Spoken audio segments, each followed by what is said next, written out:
Hi friends, welcome or welcome back to my channel. I'm Xoxo, this is Xoxo Tarot, and in today's reading we have a juicy farm to screen, table to screen, fresh reading for y'all today. It is technically a love reading, but if you want to try it for something else, go for it. You're just going to have to filter out the messages yourself and be self-sufficient.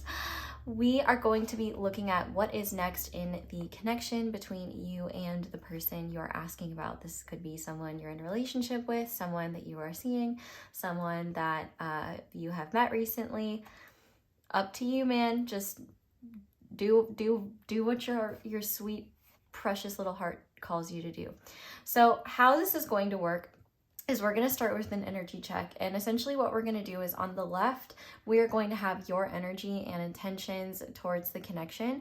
That should resonate. If it does not resonate, then that's not your reading. You might want to, although it's possible, the energies could be flip-flopped. So in that case, we're on the right, we're going to be looking at your person's energy and intentions towards the connection. So if they're flip-flopped, that's okay. And if you find that there's mirroring there, like you see yourself in both, that's also okay. That doesn't mean that you're both people. That likely just means that you both have some of these energies going on, and that's fine. The only thing that signals it's not for you is if the reading doesn't make sense, if it's not your energy, so on and so forth. But looking at that, at those two factors, we'll see how that is creating what is next for the connection. And this is going to be more energy wise. So this can be more broad, but after we look at all of that and you've confirmed this is your reading, we're going to get into tarot, and it's going to be a deck of my choice. And based on the energies we look at, that is what I am going to use as context for what questions I ask. So one question I will likely ask is, how is this going to manifest in the third dimension? So, you know, since we're looking at energies, how are those energies going to show up in your world? If what's next doesn't look very exciting or fun or promising, we might look at, is this avoidable? Can this be changed? Or what is it trying to show you? If it's exciting, you know, we might look at, what do you need to know? Or something to soothe your worries. I'm just gonna go with what my heart tells me, and I trust that you're gonna get the messages that you receive. If you get any other messages as I'm channeling, take them, hold on to them. They ring true for your heart, they're true for you. And then my little charm angels, I've heard you. We're going to be doing charms today, and that is what we are going to finish off with. And we are going to use charms to serve as signs, confirmation, guidance, and really any random messages. We're just going to have fun with it, you know. We're just going to be like casual and chill, you know, and like charm out. It's going to be really fun. So yeah, that is what we are covering in this reading today. So we have 4 different groups for you to choose from. So starting with group number 1, we have this card called the Coin, and I have this clear quartz gemstone on top.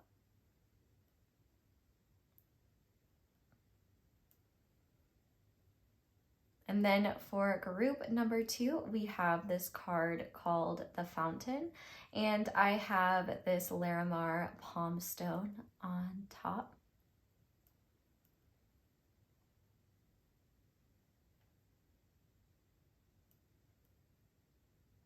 And then for group number 3, we have this card called the Compass, and we have this gold stone star on top.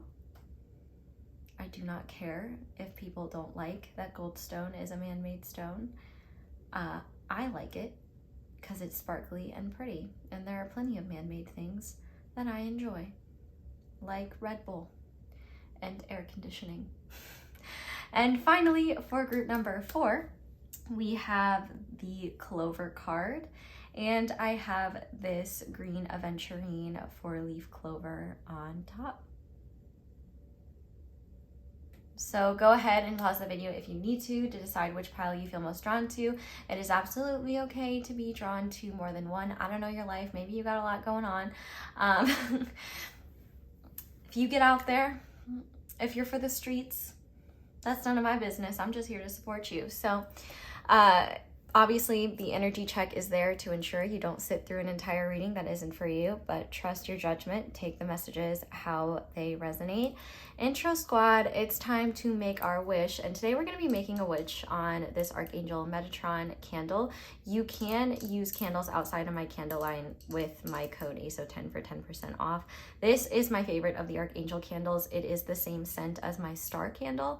And also, I like Archangel Metatron. I love Archangel Metatron. So I'm really hoping that their loving energy flows through this reading.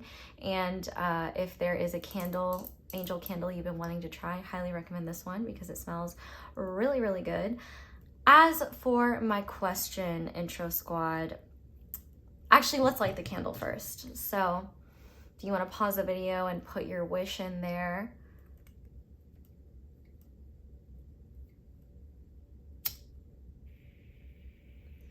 May yours, mine, and all our wishes come true. And may this reading bring you clarity, enlightenment, and awareness that serves your highest good. Intro squad, what is something that you have avoided or intentionally not explored for an incredibly petty or silly reason? I will go first. And did you change your mind later, or are you still holding true to your petty reason to this day, and why? For me, I avoided watching Seinfeld like the plague because I hated the jingle that goes with it. You know, that funky little jingle. I don't like it. I feel like it insists upon itself. I feel like it's annoying and grating to my ears. And yeah, I'm just not a fan. So I never really watched the show because I'm like, I don't want to hear that stupid jingle. Like, I hate it. I started watching the show though. I still hate the jingle, but the show is pretty funny. It's all right. It's not like, okay, it's pretty funny. I feel like I haven't watched enough to be like, to give a hard assessment. But what I will say is that I do still hate the dumb jingle. So yeah, do you have anything like that in your life? And have you changed your mind and warmed up to it? Or are you still staunchly avoiding it for an incredibly silly reason? Let me know. But with that being said, we're going to go ahead now and get into your readings. So once you have picked your pile or piles, I will see you in your reading. I love you guys so much, and thank you for being here, and I will see you soon. Hi there, pile one. Welcome to your reading, and thank you so much for being here. If you guys chose the clear quartz gemstone and the coin, this is going to be your reading on what is next for the connection between you and the person you're asking about. Full breakdown of the reading in the intro. I'm going to go ahead and lay down all of these cards and then we'll get into it.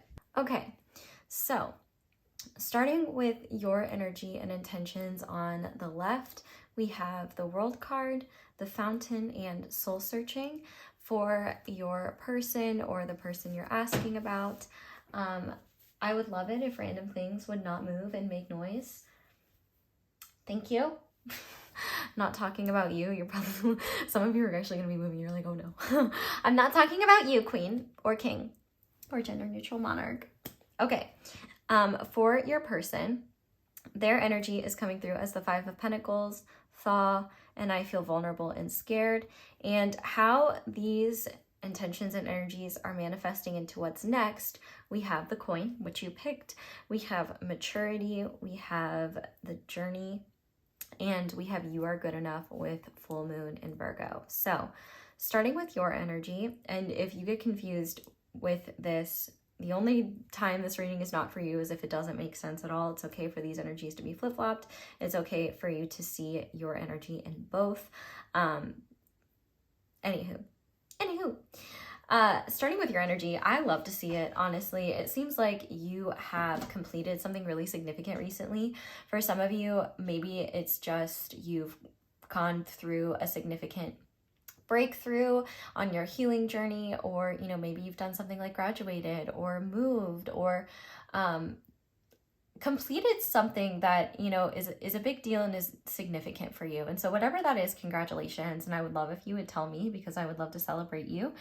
But you are definitely living your life to the fullest. And I can see how good it really feels, because this is hard earned and hard won. You are ready for the next stages of life, but it's like right now you're celebrating how far you've come.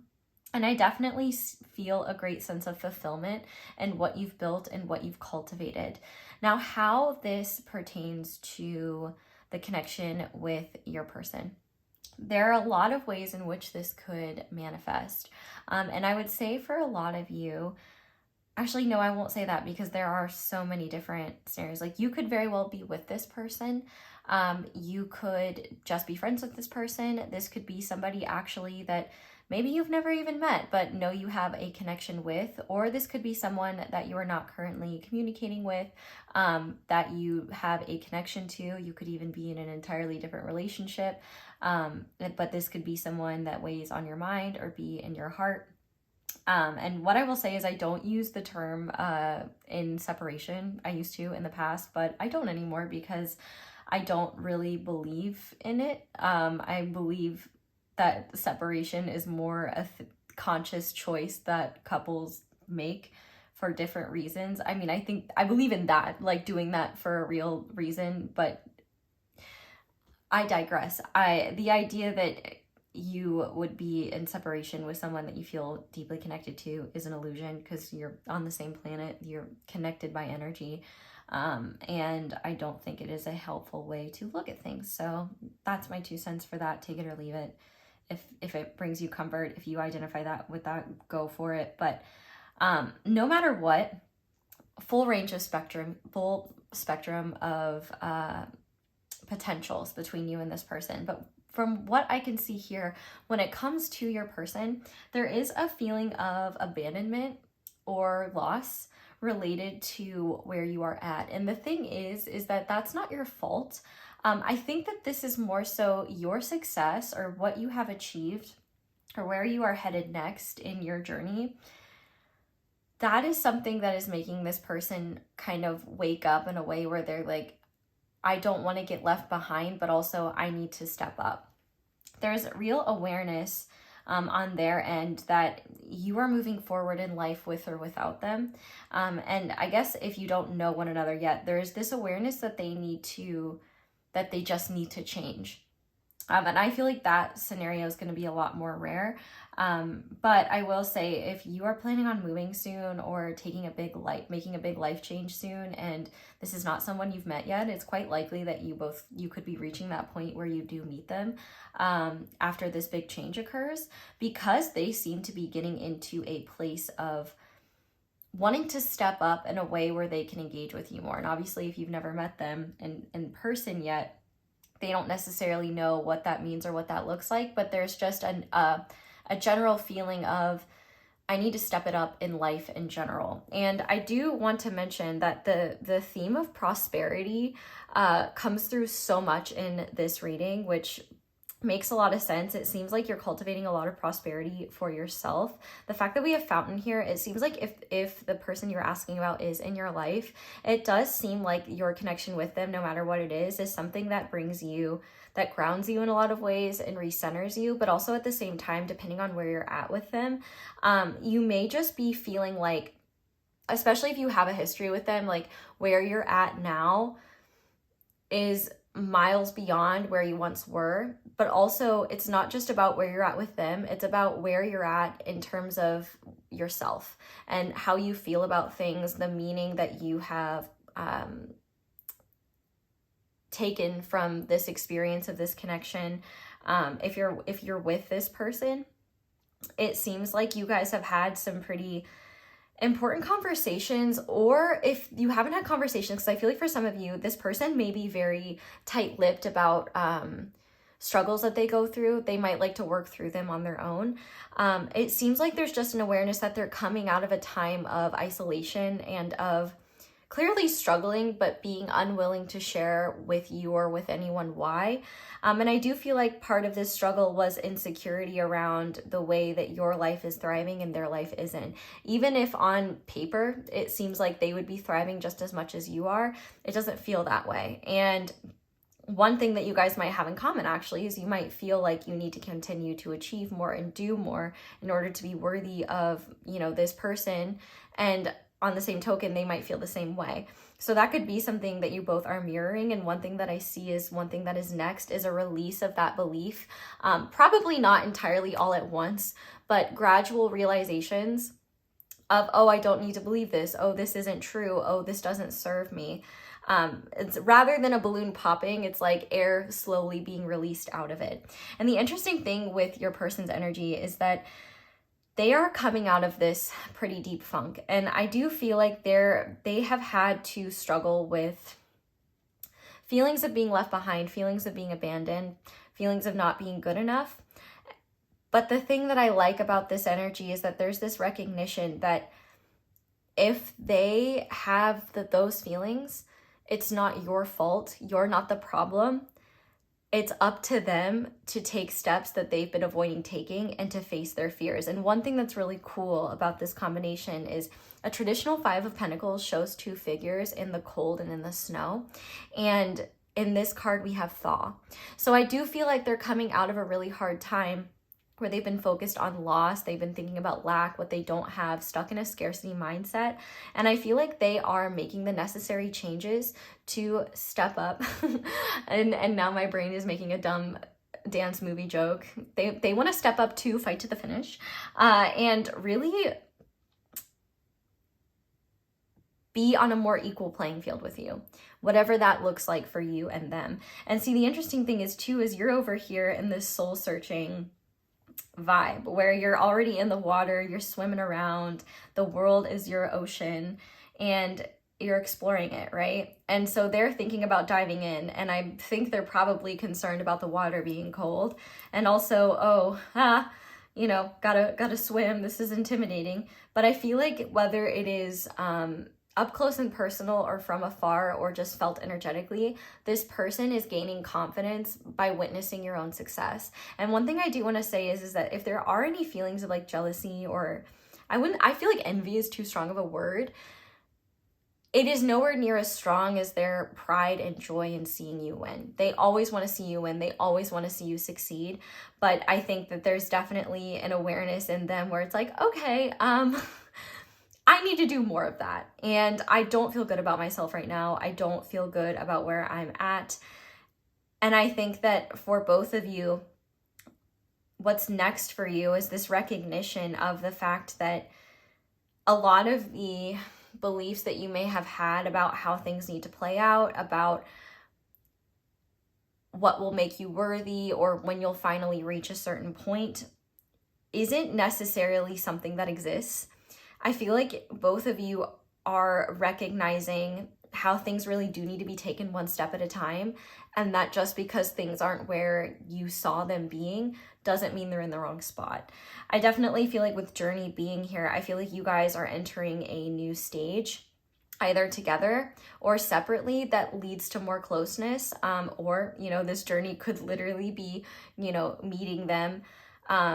And even if you guys are on your own trajectories, it's like your souls are still working in tandem and growing as a result. And I feel like in your case, you have a lot of like recognition of and fulfillment around your own life, and recognition of the fact that this connection is not under your control.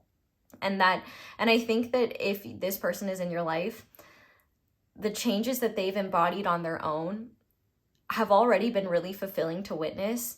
And I do think there's a lot of patience within you, whilst also recognizing, if you guys haven't made any formal agreements with each other, that you're going to continue following your own path and following your own flow.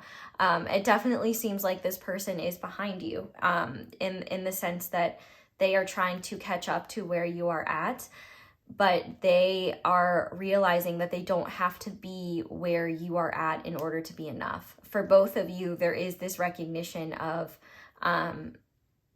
the expectations we place upon ourselves are not as dire or as important or as detrimental than we think they are.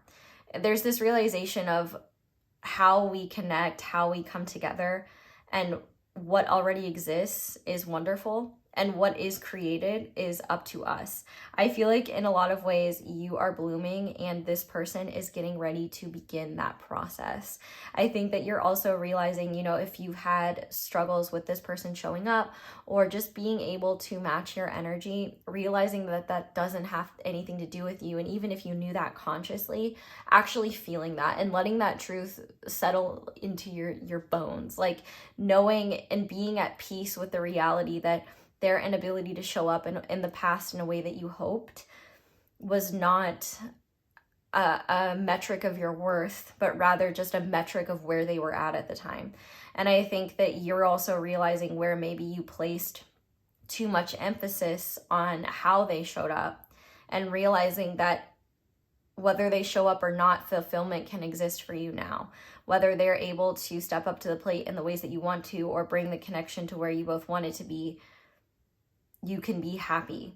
And I think that that's actually been something really helpful on their end, because there is definitely less pressure than they used to feel in the past around showing up in certain ways. And you may have never put that pressure on them, but I do think they put that pressure on themselves, and they did feel subconsciously like your own desires and what you were wanting. I definitely feel like there is more for both of you in the future.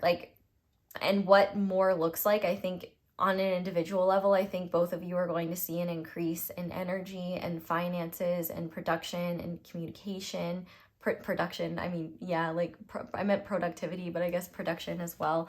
I feel like you guys are both creating a healthy level of detachment from how you receive one another and what your expectations are, and rather just trying to go with the flow and see what is.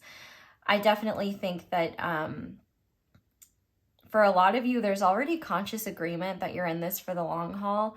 And for others, while there may not be agreement or acknowledgement of that, it seems like there's just awareness that whether you're actively in one another's lives or not, you carry your hearts with each other. And there's a mutual love that propels both of you, that is used as inspiration in your own lives, and is also just a part of your heart and your psyche. I definitely think that what's next for the both of you is a lot of purging of limiting beliefs that may still be holding you back. And also, I think that will help in terms of taking action towards one another, or being more bold and honest with each other, because I think that both of you are realizing that I'm hearing the Queen Janis Joplin in my head. Freedom is just another word for nothing left to lose. And so I think that you both are feeling a lot freer within whatever structure you've already built for your dynamic, and building upon that. And I think for you, there's not a whole lot to do.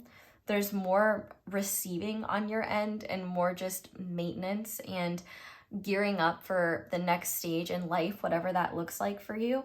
And for your person, I think that there is a shedding and a release of a lot of stillness, a lot of negativity, a lot of struggling with lack and not feeling good enough, and diving into something new, and allowing that to clear away a lot of what has maybe held them back in the past, or made it harder for them to connect with you more deeply. I definitely think that the word tangible is important here. Like, if you're not interacting with this person, I do feel like you will either see signs, dream interaction, but ideally what I'm looking for and what I want to see from this person is like in-person interaction. But also I am just, an observer and witnessing this. But I definitely think there's growth, there's enlightenment, awareness.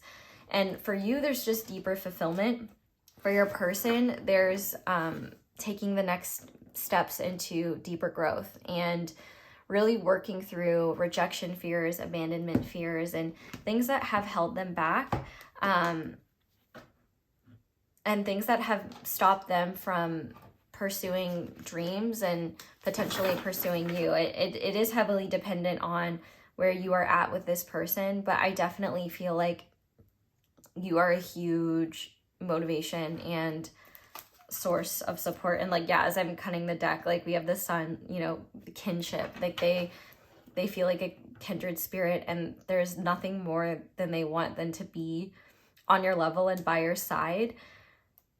And even if you're already together and have made it clear, like, everything should be in your own time, like, they just want to have more time and energy to spend with you, to spend on you. Like, it's really their motivation to change is somewhat inspired by you, but it is primarily motivated by them and what they need to be doing. And it's like you're fulfilling your end of the bargain, which is, you're staying true to your own path and following your own soul and doing what matters to you. And they need to do the same. And they've used fear as an excuse not to explore that and not to try harder.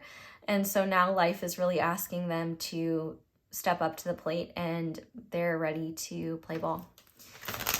So while I'm shuffling, if you are already enjoying this and you would like to support me or say thank you, like the video, comment down below, let me know how it resonates. Let the ads play in the background. Subscribe if you haven't already. We got exciting things coming. I've got an astrology reading coming soon, or just a sign-based reading. It's going to be new. It's going to be different. It should be up within a week of this. You'll get to see my face, which will be different. You'll still see cards, of course, but a little bit different setup. So if it's 2 weeks from now and you haven't seen this, harass me and be like, where's the video? If not, if you can't see it, it should be on my channel. But we're gonna go ahead and start by asking how this energy is going to show up in your lives. So what is next on a worldly level for this connection between pile 1 and their person? Okay, we have multidimensional. Can you clarify that? We have the Hermit. And give me one more. We have the 10 of Pentacles. So that is what I wondered. So there's going to be a lot going on here. In terms of the short term, how much you're interacting may fluctuate. The fact that we have multidimensional here, if there's not a lot going on in the physical dimension between the two of you, but you're getting a lot energetically, that's because there is a lot happening energetically. But the most significant aspects of what's next is around personal growth, because that's leading to deeper connection. The fact that we have the 10 of Pentacles here as well, and we have so much about prosperity, there is this big emphasis on, it's like individual work now for group work later. Not that you won't be interacting with one another at all. I do feel like time spent together will be very personal. Like it will be you and them. It might be late night phone calls. It might be just time together. I don't see you guys like going out and being very social. I see you guys kind of being in your own bubbles, and when together, no matter how that is, your own bubble together. I also feel like within that bubble though, there's going to be a lot that's unsaid. Primarily because it's not necessary. One thing that I kind of see is that both of you are just going to be on the outside. You're just going to be enjoying each other's presence, enjoying interacting with one another. But there is going to be conscious awareness that there's a lot you're both leaving unsaid. There's a lot that is being left unspoken, but that's not necessarily a bad thing, because what's happening is as you talk to one another, as you just share space and share energy with one another, there's a lot of personal realizations happening that you both have needed, that's helping you release blockages that were within your own systems that made it harder to connect more deeply and to be more relaxed and just go with the flow. One of the things that I do see as well is there's just a deepening of whatever dynamic you already have, and a building upon that. If you haven't started to build that yet, like I feel like there's more consistency being created, and I wouldn't be shocked if you aren't outwardly discussing your long-term future plans, both of you are thinking about them while you're together or when you think of one another. There's also, like, with the complexity facet being here, for those of you that don't know this person yet, both of you are doing a lot, and your souls are definitely connecting with each other, while you make powerful moves in your own lives. And if you are not currently communicating with this person, I can't sit here and say that I think you're going to hear from this person really soon. I think both of you are going to be in a deep state of it's like a personal revolution for both of you, but both of you are definitely going to be in one another's psyches, and who knows what that could lead to. So I want to see how this energy manifesting, what it will lead to. So how will what's next evolve further, Spirit? What will this time period that we're looking at, this introspection, this future planning, this multidimensional interactive experience, if you will, what is it leading to for group number 1 and this person? Aha! I like to see this. So there is definitely going to be a reaching out. It's like, I feel like, first of all, the fact that this is the 6 of Pentacles, I do feel like it is likely this person that will be doing that, or if you are putting in a lot of energy, a lot of time, and it's a bit imbalanced, I think you're going to see this person, your person, showing up more once they've gained more stability. I don't normally get like timing messages, but I will strongly say that I feel like you could see, I think that this connection could be in a wildly different place within the next 6 months. And if you're like, oh my God, 6 months, first of all, you shouldn't be worried about it. You got life to enjoy, and time flies when you're having fun. But you know, Pentacles do move slowly, but they are solid. And I'm not saying like at least 6 months, I'm saying kind of within 6 months. I feel like that is where you will kind of see change.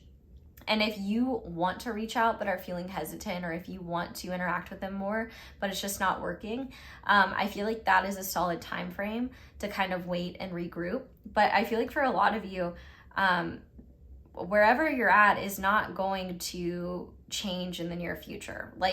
But I mean, like, for example, if you guys are in a relationship, or if you guys are already talking, I do feel like whatever stage you are at, you're going to kind of continue to be there for a hot minute.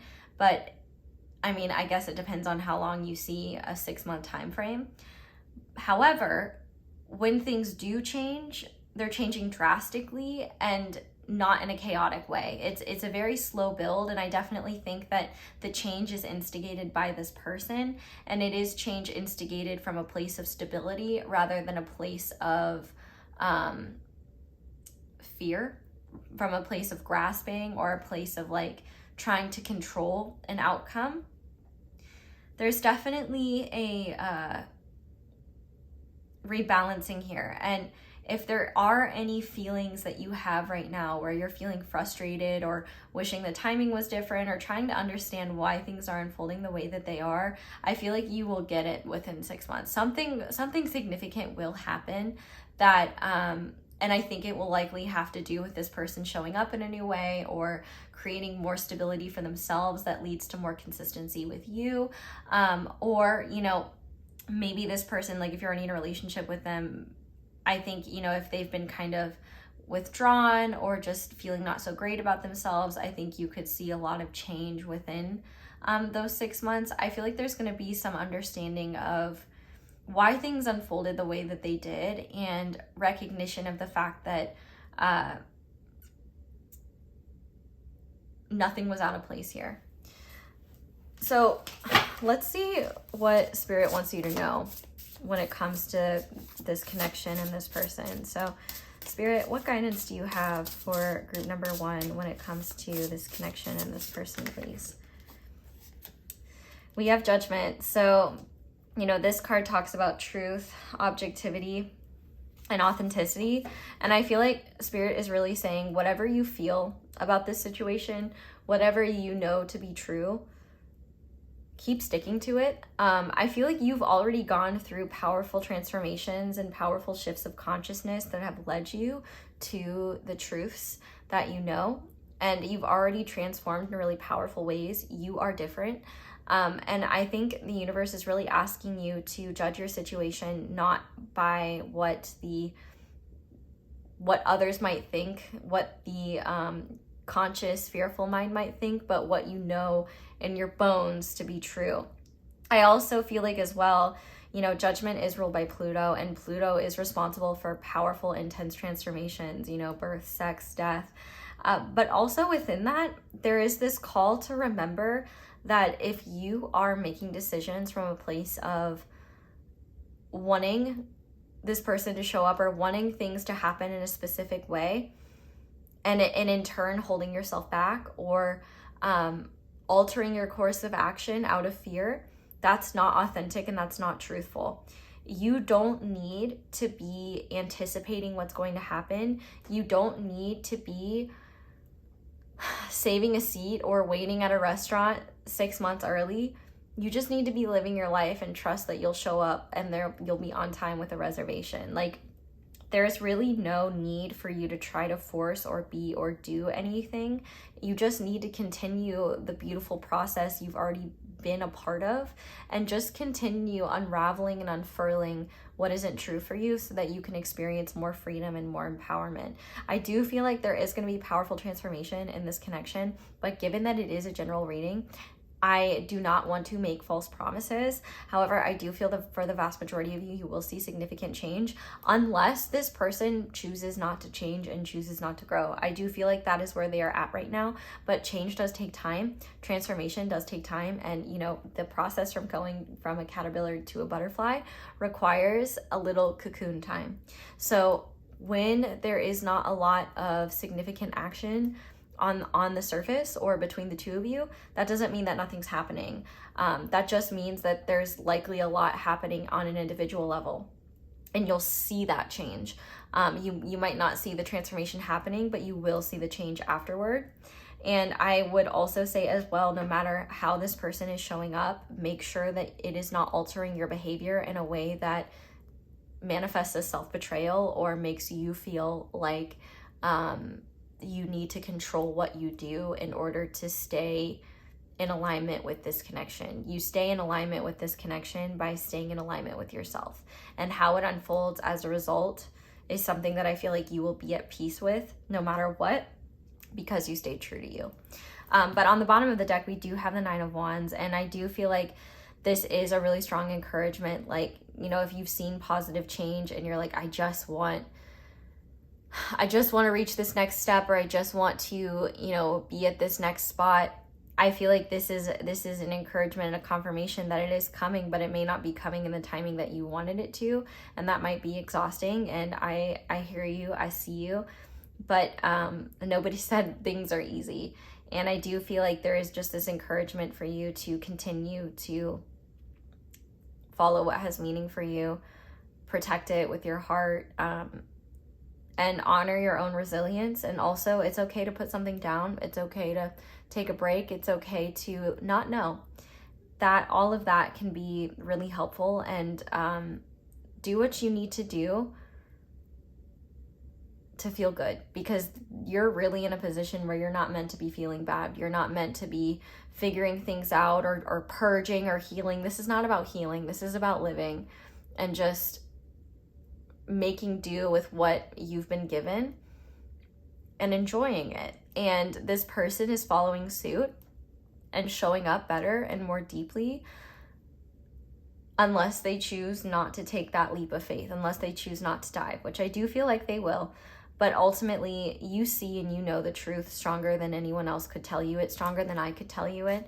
And also, don't doubt the ability of what you're able to create. You know, if you see a powerful future and you know it to be true, hold true to that, even when things don't make sense.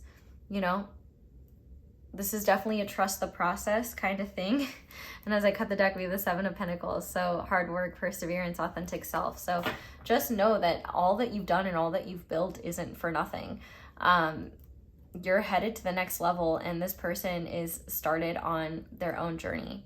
And that journey is leading you both to a lot of surprises, a lot of empowerment, a lot of growth, a lot of transformation, and a lot more love to be shared between the two of you in whatever ways are aligned with you. So yeah, you really have nothing to worry about, though I understand it's easy to worry.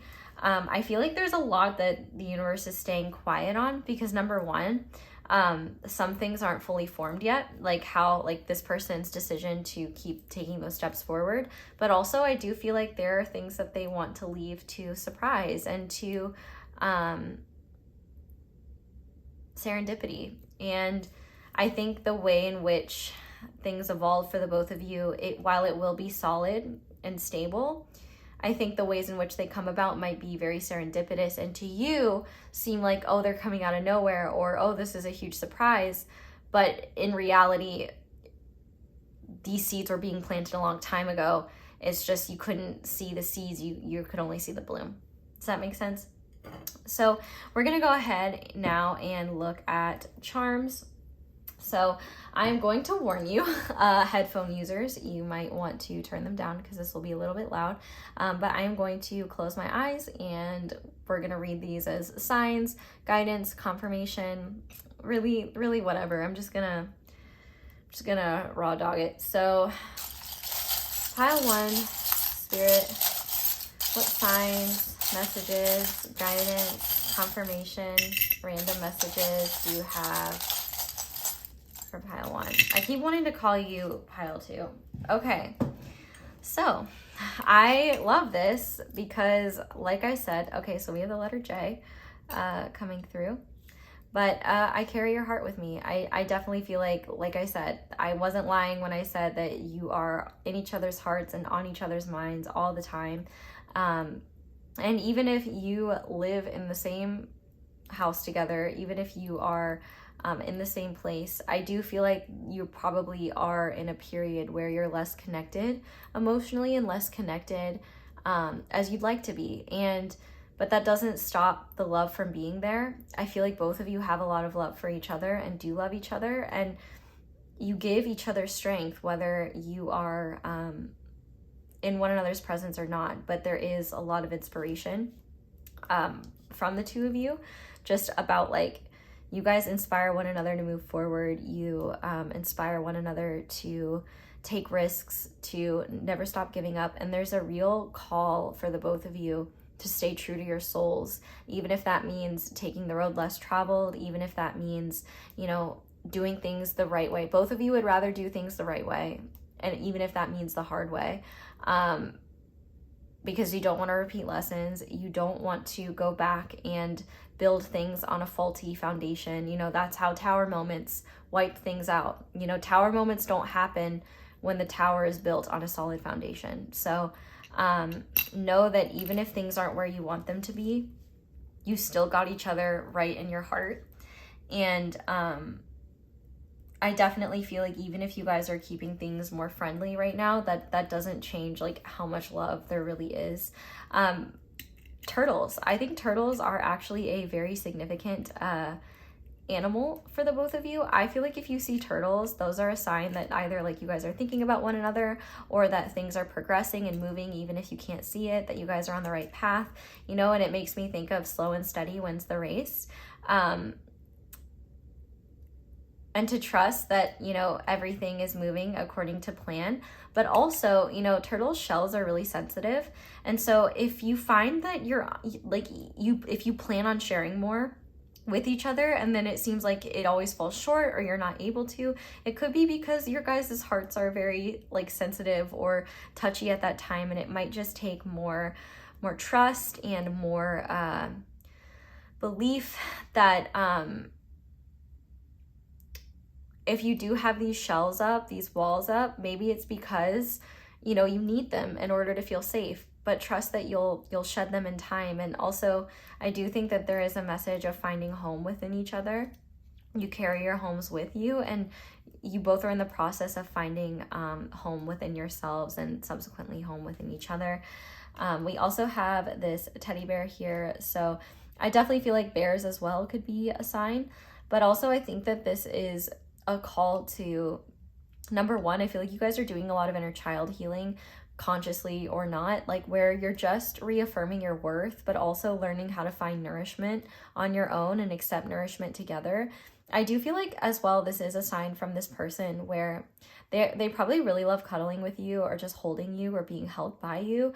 I feel like they just find your presence to be very nourishing and very comforting and very warm. And that may be something they don't always allow themselves to appreciate. But I feel like you guys definitely have a soft spot for each other. And at times it can be hard to be around one another when you're feeling extra sensitive, because if you're trying to like protect yourself or like remain firm, it's hard to when you really soften around one another. But this letter J as well is making me think of month names. I'm filming this in the month of June, but this is a timeless reading, so whenever you're watching it is when it's meant for you. So the month of June could be significant, July could be significant, January could be significant, and I think that's all of the J months, but J months could be significant. We also have the sign of Leo, so the month of August could be significant, or Leo energy could be significant. I definitely think that there is a lot here about the both of you learning to shine on your own and see your own worth. That will just, and it's not about seeing your own worth in order to be worthy of each other. It's about recognizing that the ways in which you felt unworthy were not things that were not truths, but rather blockages within you that needed to be healed in order for you to feel more fearless in your lives individually and with one another and how you share. And we also have generous. So I do think that you will experience like more generosity. I feel like you will find yourself being called to give more, even if you're not getting much from them. And they will be doing the same when they have the time and energy and resources. And I feel like for a lot of you, they're already working on that, or they're about to get started. I feel like this is a number 8, and I am correct. I did remember correctly. So the number 8 could be significant as well. The Lionsgate portal could be really significant for you guys, or if you are trying to manifest something or create something between you and this person, the upcoming Lionsgate portal could be a powerful time to do that. But the infinity sign could be a significant sign for you guys. The number 8 in general could be significant. J8 or 8J, the name AJ maybe. Also, Ja Rule songs, I just heard. And yeah, the month of August, or the 8th of a month, like the 8th day, could be significant. We also have this sleeping cat. So I do feel like there are going to be times where it's hard for you to intuitively tap in to the connection or to each other. And I feel like that is a call for you to know that there's nothing wrong with your intuition. It may just be that you need time to just kind of be human and not be trying to figure things out, not trying to get to the bottom of things. I do feel like there will be times where you just need calmness and to be able to relax and not be so like, not needing to know where things are at, so that you can just go at your own pace and not be focused on a GPS you're not supposed to be reading. I also think though that you can relax. Like if you need to do something, or if the universe needs to give you a message, they will bring it to you. So it's kind of one of those things where it's like, if your phone is not ringing, spiritually speaking, you're not getting a call. So don't be worried. You don't need to keep running to your phone and checking it. Like, the ringer is on. If there is a call, you will get it. Okay, we also have this airplane, take me far away. And so I do feel like this is a powerful sign that where you guys are at, you are being taken from it. Like, because I do feel like even if you guys are in a place where you don't want to be, that, or if you guys are in a place, like if you guys are together, for example, but you know, you guys are just not where you want to be in terms of connecting, like within this span of time, you guys are going to be in a much different place. But I do think travel could be significant. And I do think that if you've been manifesting this person like you want to meet them, travel is a factor in this. That airplane song by B.O.B. Could be significant, or like, you know, something about airplanes in general. We also have this match, and it says perfect match. So I definitely think that this could be a sign of approval from spirit, just saying that, you know, you're not wrong in thinking you guys are a perfect match.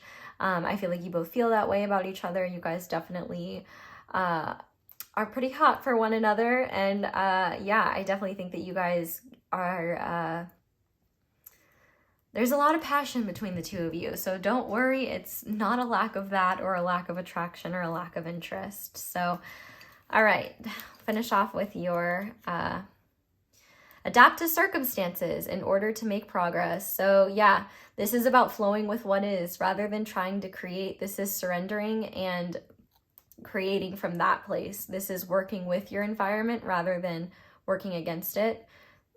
Let the current carry you rather than swimming against it. And the numbers on the back we have are 31, 20, 43, 14, 7. We also have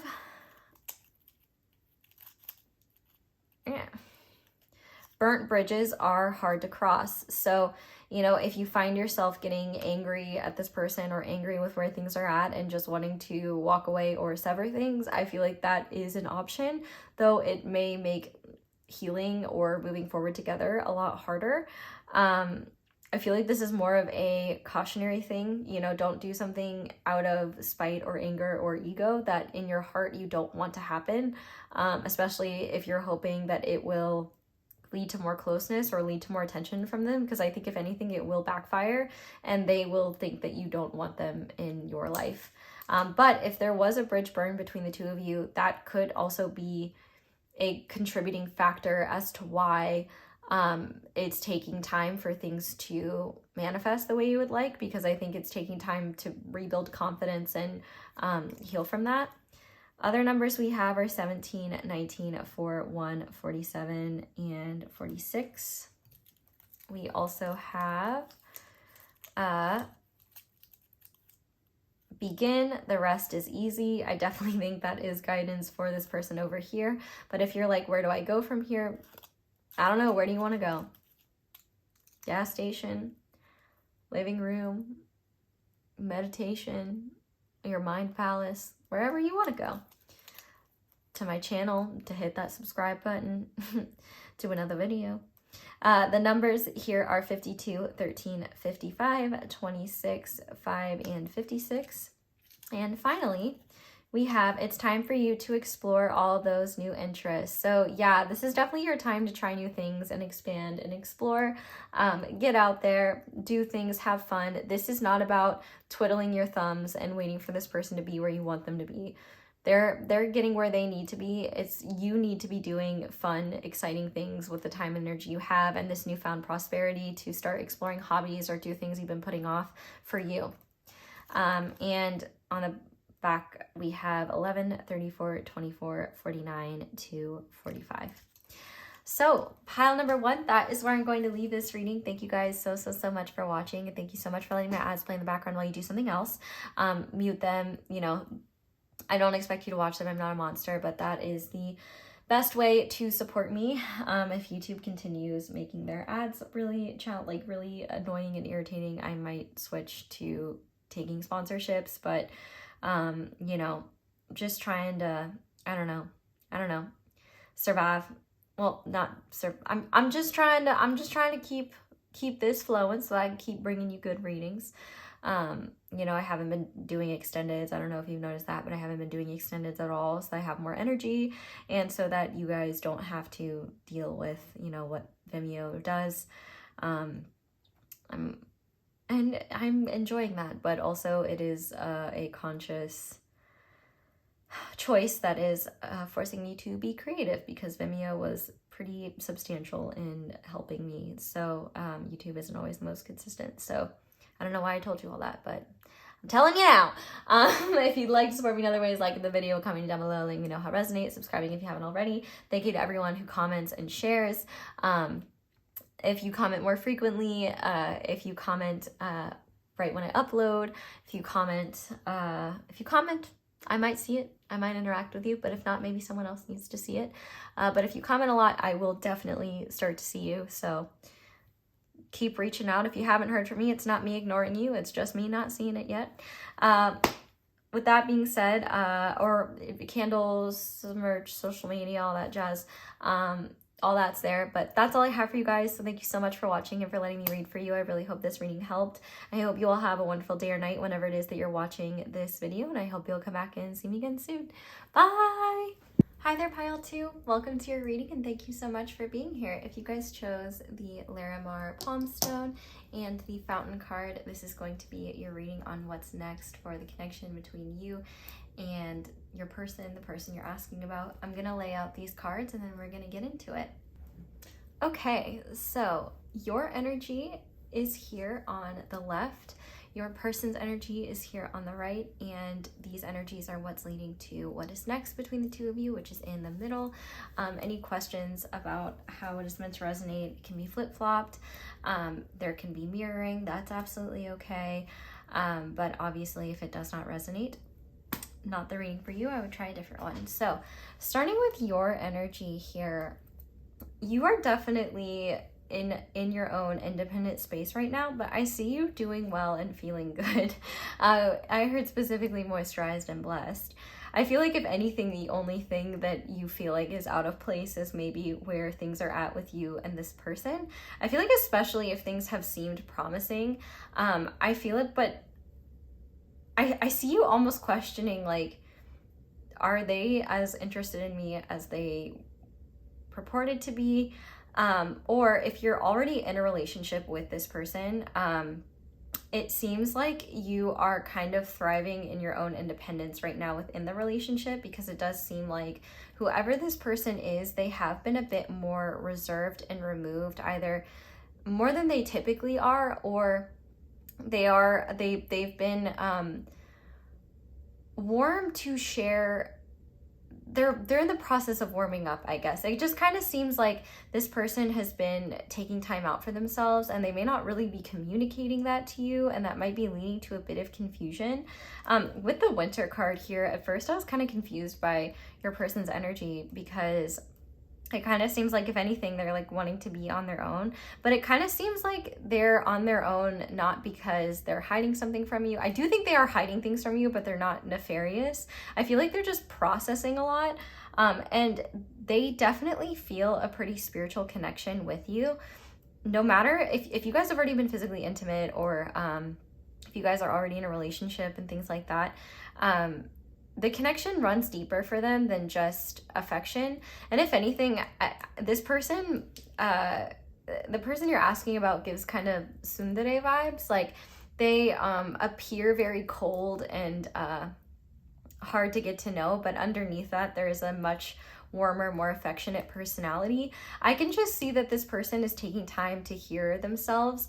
If you're already in a relationship, it seems like they've kind of needed just some space to themselves to kind of hear their own thoughts and process. It kind of seems like they've been a bit silent, but I see you over here being like, all right, like, if you've had any insecurities or worried that you've done something wrong or that something has shifted, you haven't let it show. And the fact that we have this lotus flower here really tells me you're kind of a natural when it comes to uncertainties at this point. Like, you have been through the ringer a bit with ups and downs in love, and with not knowing things, and just being left in this state of uncertainty that I don't feel like you let it get you down. And I also feel like you're taking whatever space this person needs in stride and using it to your own benefit.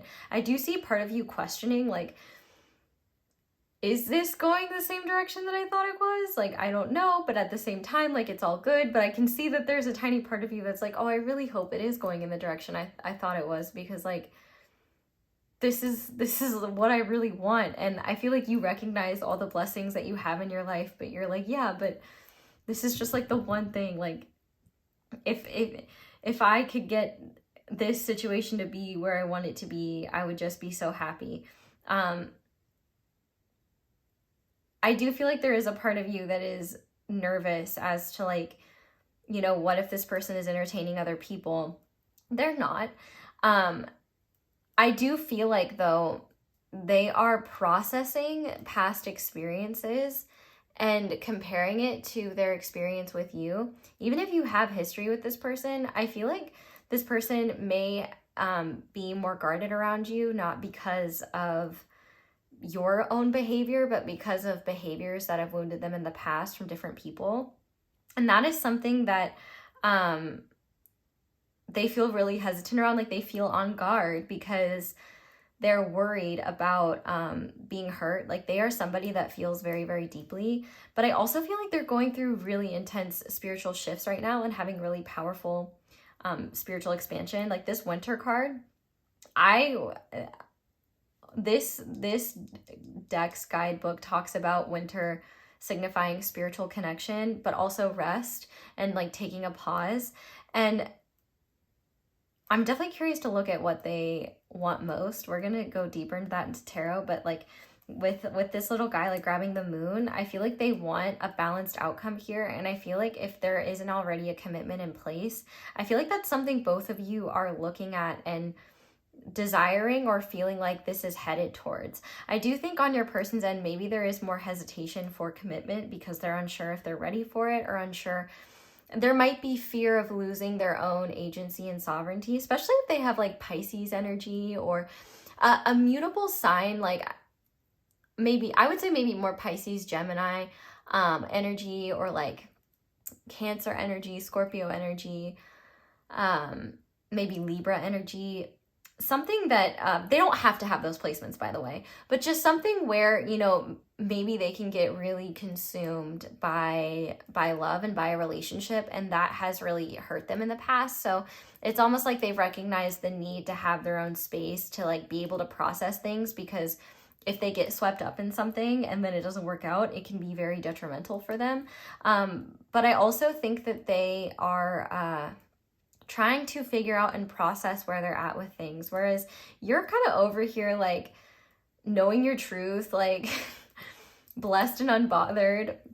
And I really love to see it. I mean, the fact that we have Lotus here, like you thrive in harsh environments, and I feel like if anything, maybe this person has been a bit cold to you. I don't think cold intentionally, but like they just have been more reserved and more removed, and that is because they've been spending a lot of time kind of on their own, doing their own thing.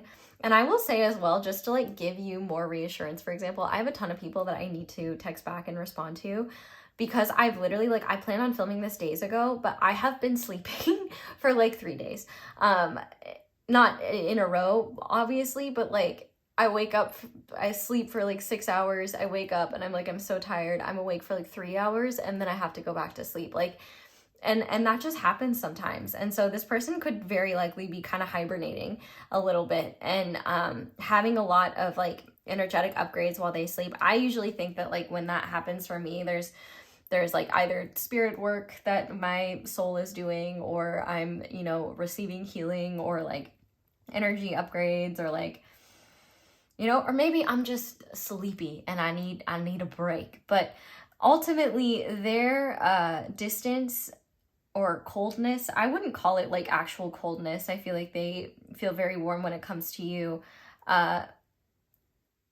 isn't directed at you or intentional. Although for some of you, I do think that this person could be struggling right now, like just with their mental health, or just they're like in a funk. And I think that they don't want to impact you with that, which I really get. I don't know if you guys are that way, but I'm certainly that way, where if I'm like not doing great, I kind of isolate and, you know, wait until I quote unquote feel better to reach out. That's kind of actually, shout out to the Hermit Tarot. If you've never gone to her channel and supported her, you should. She's a wonderful reader. But we, you know, have that kind of friendship where like I will disappear for months and then we just like pick up where we left off and be like, what's up? And like, and even though we're like, oh, our energies would like, it's totally fine to, you know, show up as you are. We just kind of, we like to be in refined, freshly squeezed, fresh energies, you know what I mean? And I feel like that's how this person is with you. They really do care about how they show up, but also they're not, they're not really ready to reveal their cards quite yet, because they're still trying to figure out what's in their hand and also what they're trying to play, what it is that they want. I feel like they want you, but they don't want to lose themselves in the process. And I feel like for you, there's a lot of, I have no clue what's going on, but I'm just going to stay positive and keep following my own direction and do my own thing, and just trust that like everything's working out as it's meant to. And hopefully they want me as much as I do.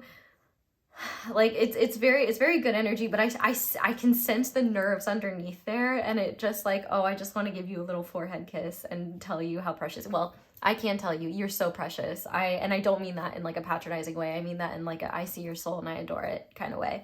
And I would be willing to bet this person feels that way as well. Like any hesitance they have with being in a relationship with you, if they're not in one already, is like, just, can I be what they deserve? That. Also, if you are already in a relationship with them, you know, it might be more so that like they're taking their space, and you might be worried like, oh, are they gonna break up with me? Like, are they not happy in this relationship? No, they're just needing space. Like, they just need space to hear themselves. I feel like, especially if you have a type of dynamic where things are really intense or like consuming, they just need to be able to hear themselves. And I bet you would understand that as well. I bet you've had to go through that process yourself. But what this is leading to is really beautiful. Things will definitely be balancing out. And I do think that things are leading to some sort of commitment if they're not there already. And I wouldn't be shocked if that is something that happens in the near future, or something that happens gradually, like where there isn't necessarily a formal conversation. You both just kind of realize like that's where you're at, and like you move forward from there. I know not the most romantic thing, but that is what I'm seeing.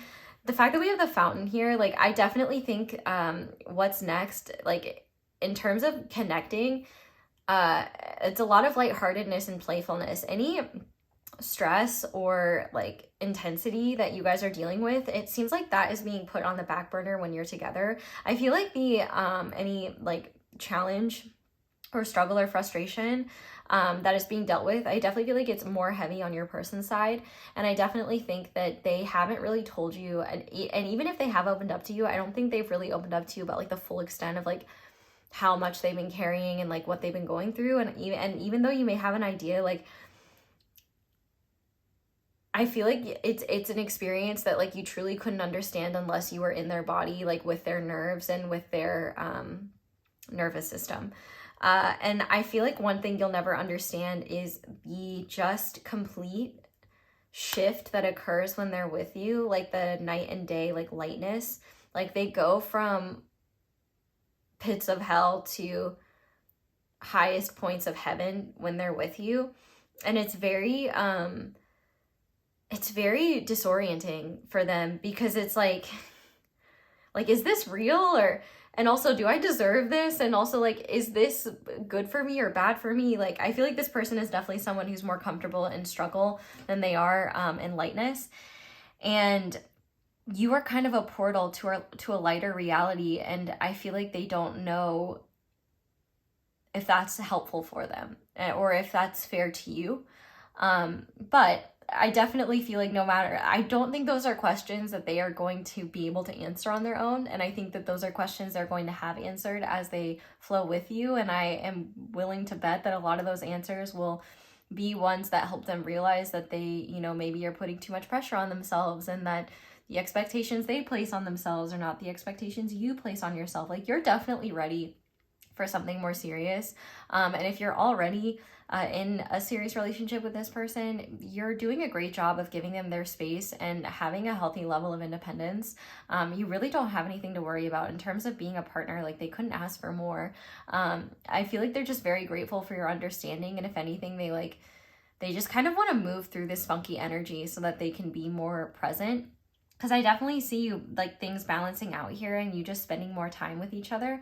I also see more free-flowing emotion, which makes sense. I mean, we have the fountain here, and then we also have, you know, this beautiful Larimar crystal. And so I really think that you guys are going to be sharing more, and some of this winter energy is going to be melting. And I think that you're going to find that no matter what your mind plans, this connection goes according to what your heart's plan, whether you want it to or not. And I do think that there are nerves on your person's end around that, but that's not stopping them. And I also think that they're very consciously aware of what a catch you are, and like also what you mean to them. So let's go ahead and get into the tarot then, because I really think we're going to do a lot of reading beneath, we're gonna go into like where this person is at, because I feel like if anything, what you're really needing is reassurance. Yeah, as I say that, I would cut the Nine of Swords. But also, if you're enjoying this reading and if you want to support me, thank you for liking the video, commenting, subscribing, letting the ads play. That is incredibly helpful. But give this one more good shuffle. I want to start by asking, what does your person want the most when it comes to you and them? So what does group 2's person want the most when it comes to their connection with group 2? We have the King of Swords. So, okay, this actually makes a lot of sense. So they want to appear more in control and less affected by your energy than they really are. They are someone who, one thing they do love about your connection is like the intellectual connection you guys have. And I do think it is a bit disarming the way that your energy and the connection that you share just really puts them in their feels. I feel like they find that to be a bit cringe, not on your end, but on their end. And there's a little bit of like overthinking and feeling like I need to appear calm, cool, and collected. And I think part of that is just a residual belief from like game playing, where it's like I have to, like, in order to keep you interested, then you have to be like one step ahead, or you have to appear like, you know, you've got everything under control, and you've got a clear head and a clear mind. But I feel like what they're not recognizing is that's actually leading to more confusion and more chaos. And so I feel like the universe is going to naturally balance that out. I feel like they want to remain a respectable figure in your eyes, which is kind of ironic because it's like the lack of like, yeah, it seems like they're reaching for a sense of control within the intensity of what they're experiencing. And they're trying to do that through the mental body, and they're trying to seem like they have it all under control, and that they are chill, and that they aren't like weak in the knees when they see you. But I guess we should see what's in their heart for you. I'm being told to pull 2 cards. So what's in group number 2's person's heart for group number 2? We have the Hanged Woman. Yeah, and we have the Sun. Like, they are bewildered by you in a lot of ways. Yeah, and on the bottom of the deck, we have the Knight of Cups, like divine fulfillment, prosperity, gratitude. Like, I feel like they had convinced themselves that like someone like you doesn't exist. And they have a lot of like negative beliefs about relationships, maybe about the opposite sex, or about like how relationships work, and you've kind of blown all of those out of the water, but they're still not ready to let them go mentally, because they're afraid if they do, then that's when the rug will get pulled out from underneath them and they'll get hurt. But the thing is that you are nothing but light in their life, and like you bring so much joy and positivity to them. I feel like you've also brought them so many insights and so many realizations that they couldn't have had if they just relied on their own thoughts and going on their own path. I feel like they're afraid of you knowing just how much they love you. Like, they do love you. Like, even if they haven't said it, like their heart flows for you. And I feel like that's something that they've had to kind of begrudgingly accept. I don't think that if they had a conscious choice, I don't think that they would choose to love you. And I don't say that for you to be like, what? I say that to mean that they've been so wounded by love that they wouldn't choose to love anyone or anything, because that's an easier way to be in the world. But they have no choice but to love you, because first of all, you're so lovable, and second of all, they can't help how they feel. They feel like so safe and welcome in your presence, and they feel very like confused by the fact that when they're with you, they feel free, even though in their idea, relationships have always meant entrapment, loss, giving things up, sacrifice. And you don't ask anything of them when you're with them. You don't ask them to be anything other than they are. And you are literally the light that warms up their crusty, cold heart that doesn't want to show up or be connected to anyone. Like any Grinch energy in them has to go. And the thing is that I don't think this person is a Grinch all the time. I think they're just kind of a Grinch when it comes to relationships. And so it's kind of up to them now to recognize that there's a lot of empowerment here, and you've been a pivotal force in helping them see the world differently and also free themselves from a lot of beliefs that they didn't need to hold on to. And I think maybe letting go of some of those has been hard, but also at the same time, the light that you've brought into their life has helped them see things a lot more clearly. But at the same time, it's like there are some things they don't need to see, there are some things they need to sense. And so they definitely, like, the fact that we have 2 major arcana cards coming out for like what's in their heart for you, like you are a very significant presence in their life, and you are different from people they've had in the past. Like you make them feel like they can be like, you are a source in their life that's making them want to believe in that pure type of love again. And I think that they are very hesitant to buy into that and believe that, because they've had some devastating experiences in their life that have taught them that that isn't real, or that believing in that can lead to intense amounts of pain.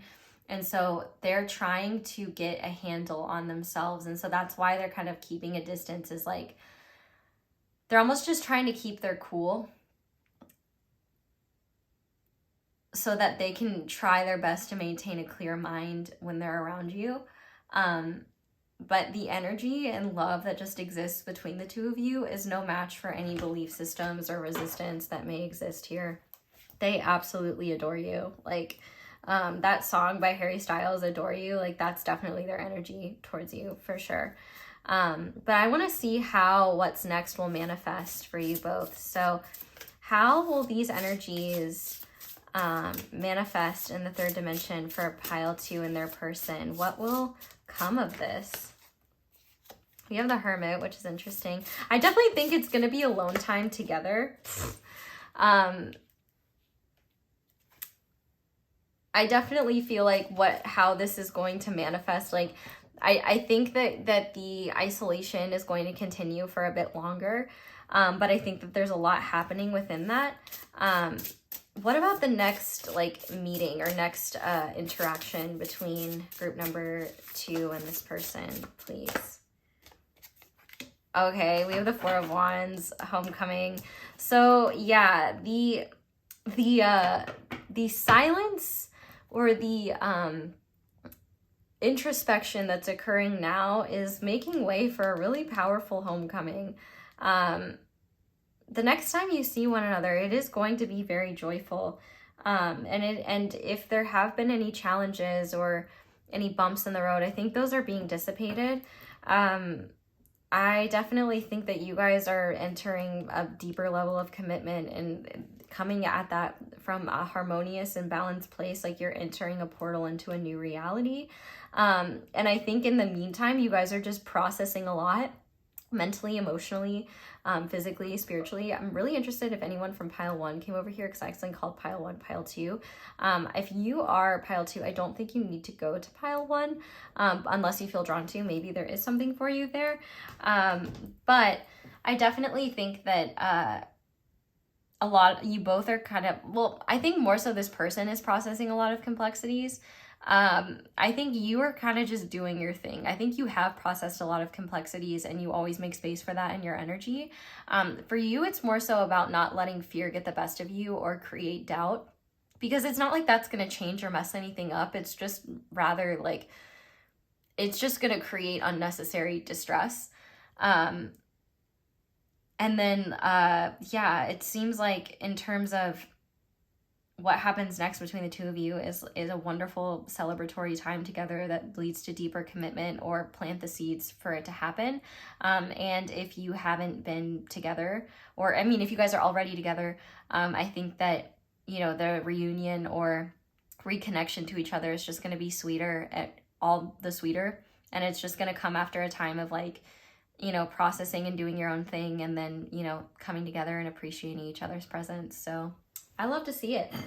So we're going to go ahead now and finish off with some charms, and these charms are going to represent signs, guidance, random messages, confirmation, anything that could be useful. So I'm going to close my eyes, and I'm going to warn you now, if you have headphones in, this could be loud. So you may want to turn that down, but I'm going to go ahead now and shuffle. So pile 2, Spirit, what is next in the connection for pile 2 and this person? What do they need to know?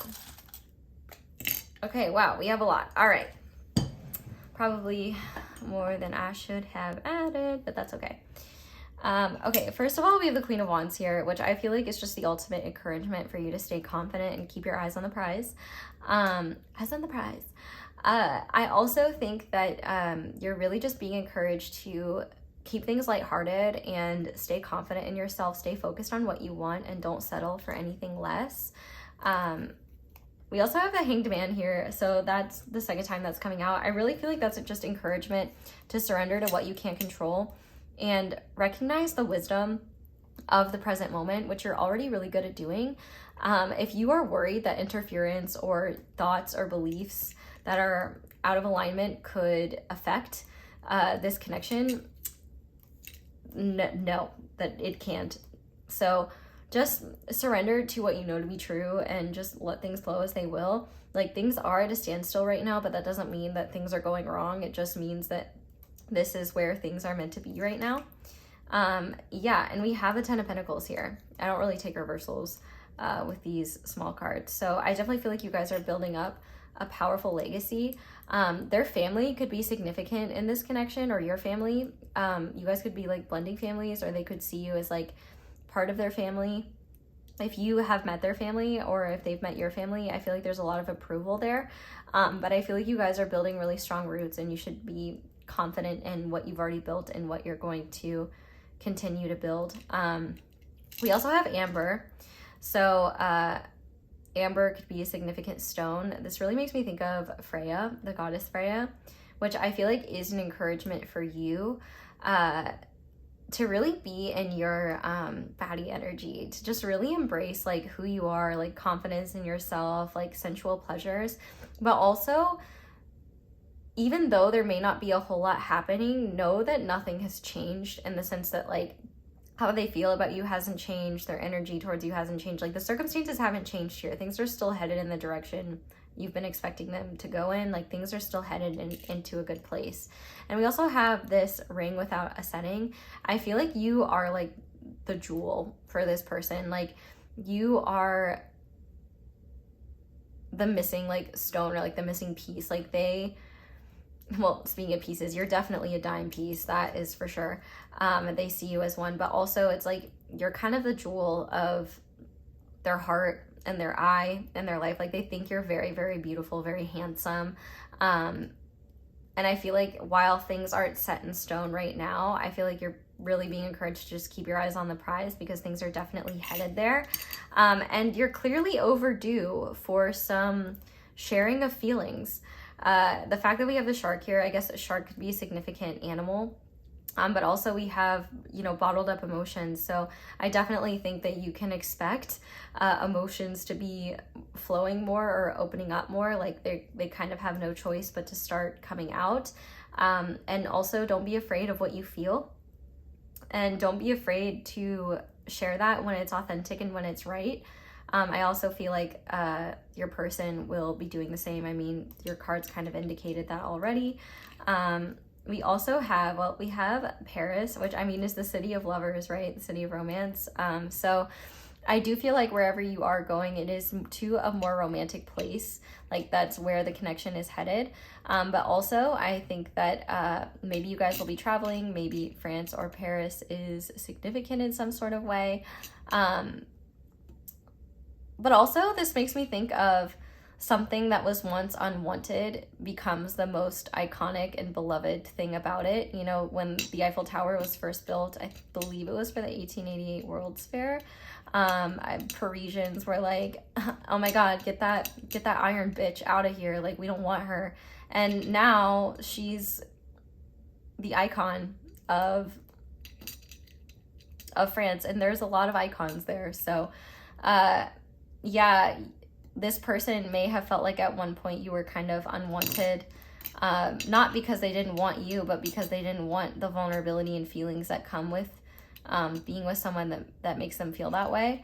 But I feel like they're already at a point where I don't think they could picture their life without you. And I think actually one of the things they may be processing is this realization that they don't want to be without you, and they would rather take the risk of seeing where things go or continuing to honor the commitment that they have with you rather than lose you or lose what you have. We also have this message in a bottle, so if you haven't heard from them recently, you could hear from them. They may be wanting you to reach out to them, or they may be crafting a response that worthy of your ears. They definitely take their they definitely take themselves a bit too seriously sometimes. Like, they want to say things in the perfect way in the perfect time, which is really sweet, but I also think that means that there are times where they've wanted to share things sooner, but they've held back because they don't want to say the wrong thing or say it less eloquently than you deserve to hear it. We also have Gemini energy, so they could be a Gemini, have Gemini energy, or a Gemini in their life or your life to be significant. But yeah, I mean, we have the word intelligence. So intelligence is really important here. And I think that while they are very smart, that can make them very dumb when it comes to matters of the heart. And maybe you're the same way. I also think, though, that they could be getting advice from a Gemini, or, you know, the third house, which Gemini rules, can indicate things like siblings. So maybe they're talking to siblings about you or getting encouragement from them. I definitely think, though, they feel like there's a meeting of the minds between the two of you. Maybe Gemini season was significant for the both of you, or if it's coming up, it could be significant. Stream Gemini by Kino Carey. You might even hear your girl in there. Yeah, we also have, what country are you from? I think you are a Euro. So yeah, just Europe in general could be significant. I definitely feel like you guys could be both getting more cash in general. Like, you could be getting more money to you. But we have a 10 and a 5, so 5 to 10 hours, 5 to 10 days. There could be significant change or progress. I don't feel like it's, yeah, you could see change in 5 to 10 hours, 5 to 10 days. I like that message. Okay, because I've never gotten change is change before. Fun. Ooh, I just saw these on the table, so I'm gonna grab them. But yeah, don't let your mind betray you. Don't let your mind betray your heart. You're just gonna create unnecessary stress that's gonna work itself out anyway. Anyway, be an optimist. Aha! Oh my gosh, I love that I'm right about everything. Like this, if you enjoy me being right about everything, be an optimist. There does not seem to be use in being too much else. I agree. Lucky numbers 7, 9, 2, 36, 23, 32. 23 is my favorite number. What's your favorite number? Don't build your happiness on others' sorrow. Take that as it resonates. Lucky numbers 43, 54, 38, 42, 20, 18. We also have adapt to circumstances in order to make progress. This one came out in the last group. So yeah, just go with the flow here. Don't try to force. Don't fight the current. Don't try to swim against the current. Let it carry you. Lucky numbers 31, 30, 1, 20, 43, 14, 7. We have don't forget, you are always on our minds. So I feel like this is a sign you are always on your person's mind, and I feel like your person is on your mind a lot. So if you're like feeling embarrassed or ashamed that you're thinking about them a lot, it's likely they're doing the same thing, and maybe even also feeling embarrassed or ashamed for it. So maybe you should be gentle with yourself and enjoy that. And if you don't want it, you can try to stop, but I feel like if you enjoy that, there's nothing wrong with thinking about the person that you love. 52, 54, 33, 30, 38, 4. And finally, we have burnt bridges are hard to cross.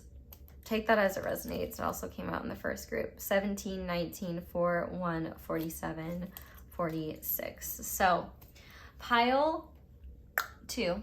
that is where I'm going to leave this reading. Thank you guys so much for watching, and thank you so much for letting my ads play in the background while you do something else. I do not expect you to watch them. Put them bitches on mute and do something more enjoyable.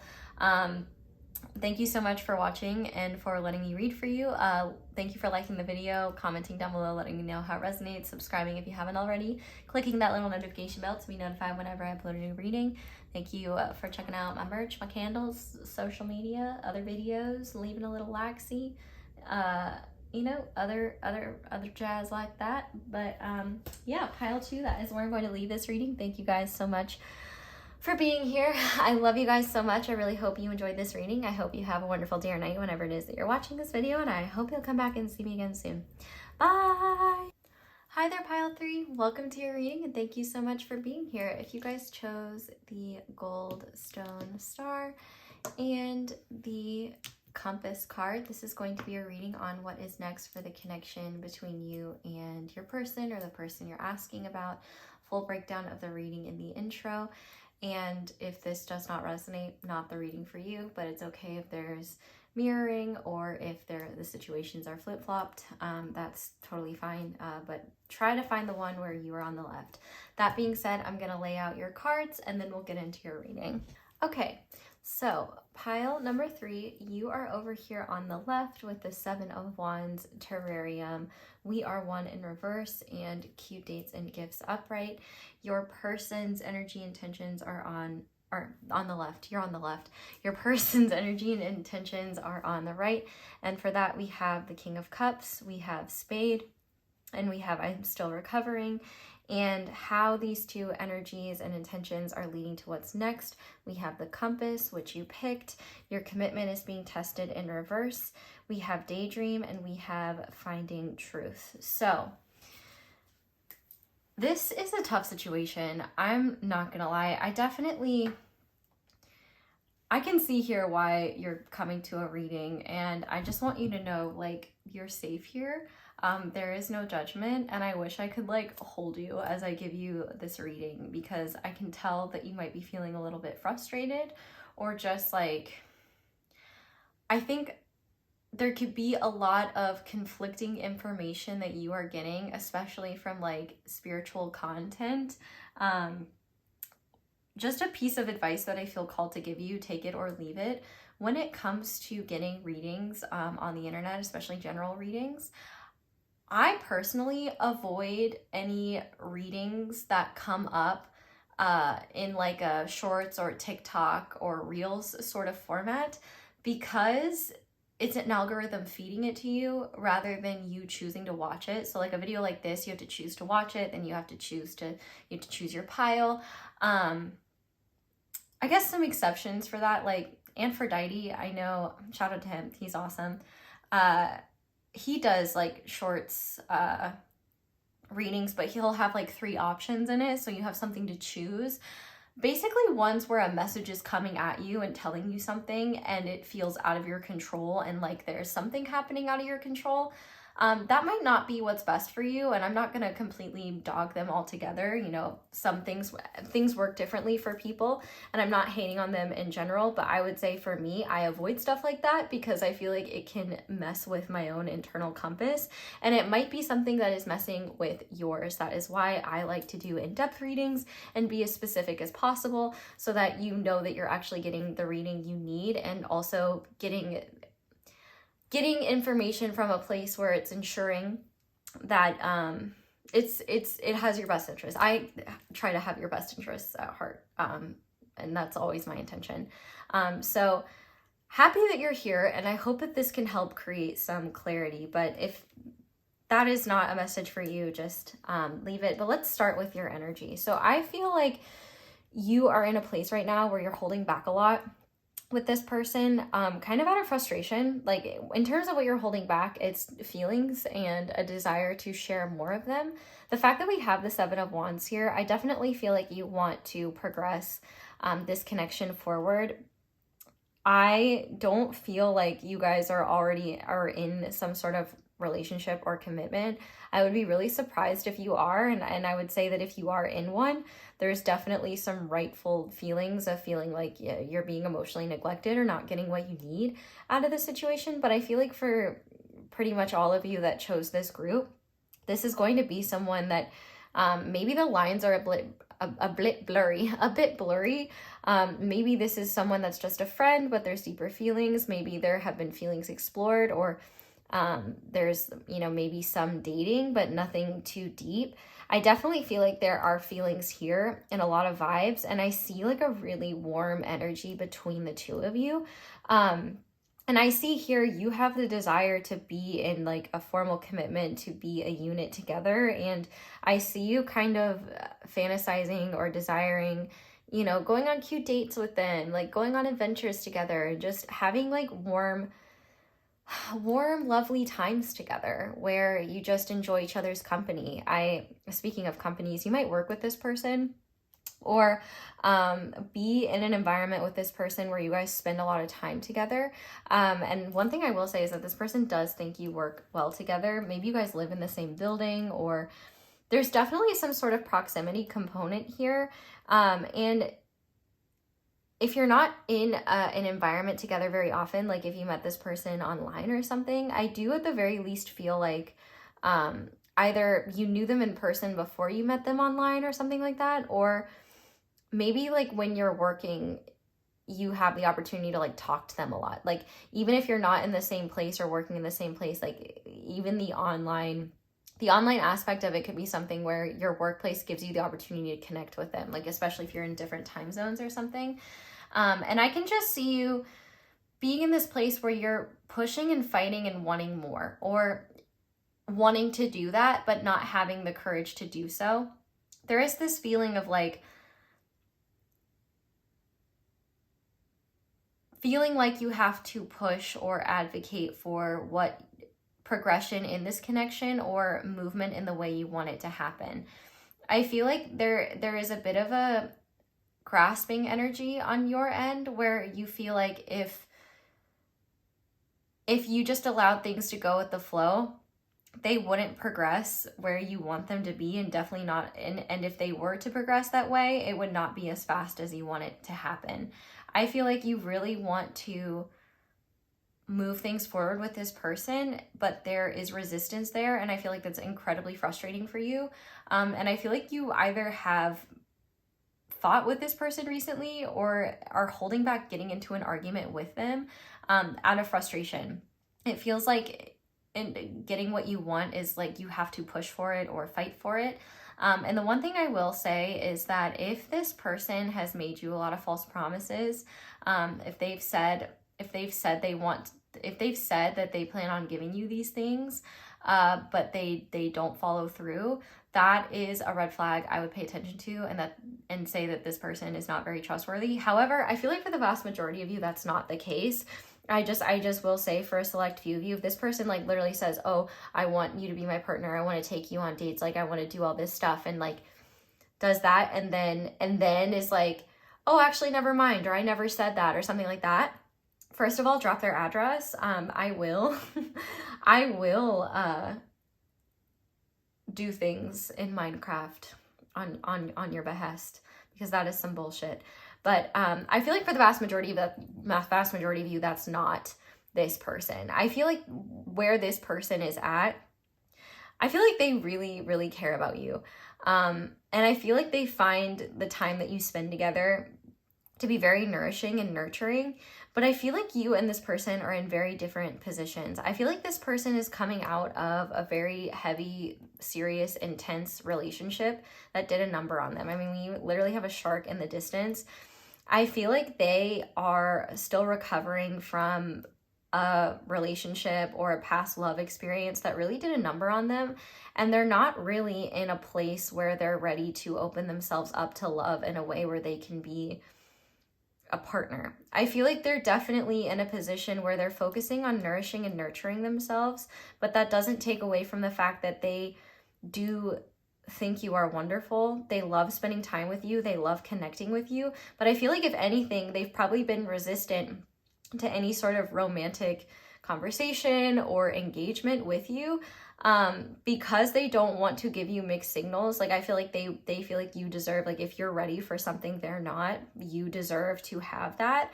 But it is possible as well, the lines could be a bit blurred here. Like maybe things have entered that territory, you know, maybe you guys have gotten physical, or maybe you guys have, you know, gone on dates and things like that, but this person hasn't said like, you know, maybe I want to slow things down. Or I feel like if anything, I would hope for the vast majority of you, this person has at least said they don't know what they want, or that they're not ready for something more serious yet. They have a very deep and sensitive heart, and you're not wrong in picking up on the fact that they do have feelings for you, but I feel like they also have a lot of unresolved feelings around their past that they feel would be unfair to implicate you in and have you have to deal with. I feel like they are kind of content right now having their kind of, well, I would hope they're not having their cake and eating it too. Like, I would hope that, I really hope for their sake that they're not telling you things that they don't plan on following through on, because they're going to have a 5'3" girl with very feral energy pulling up into their neighborhood.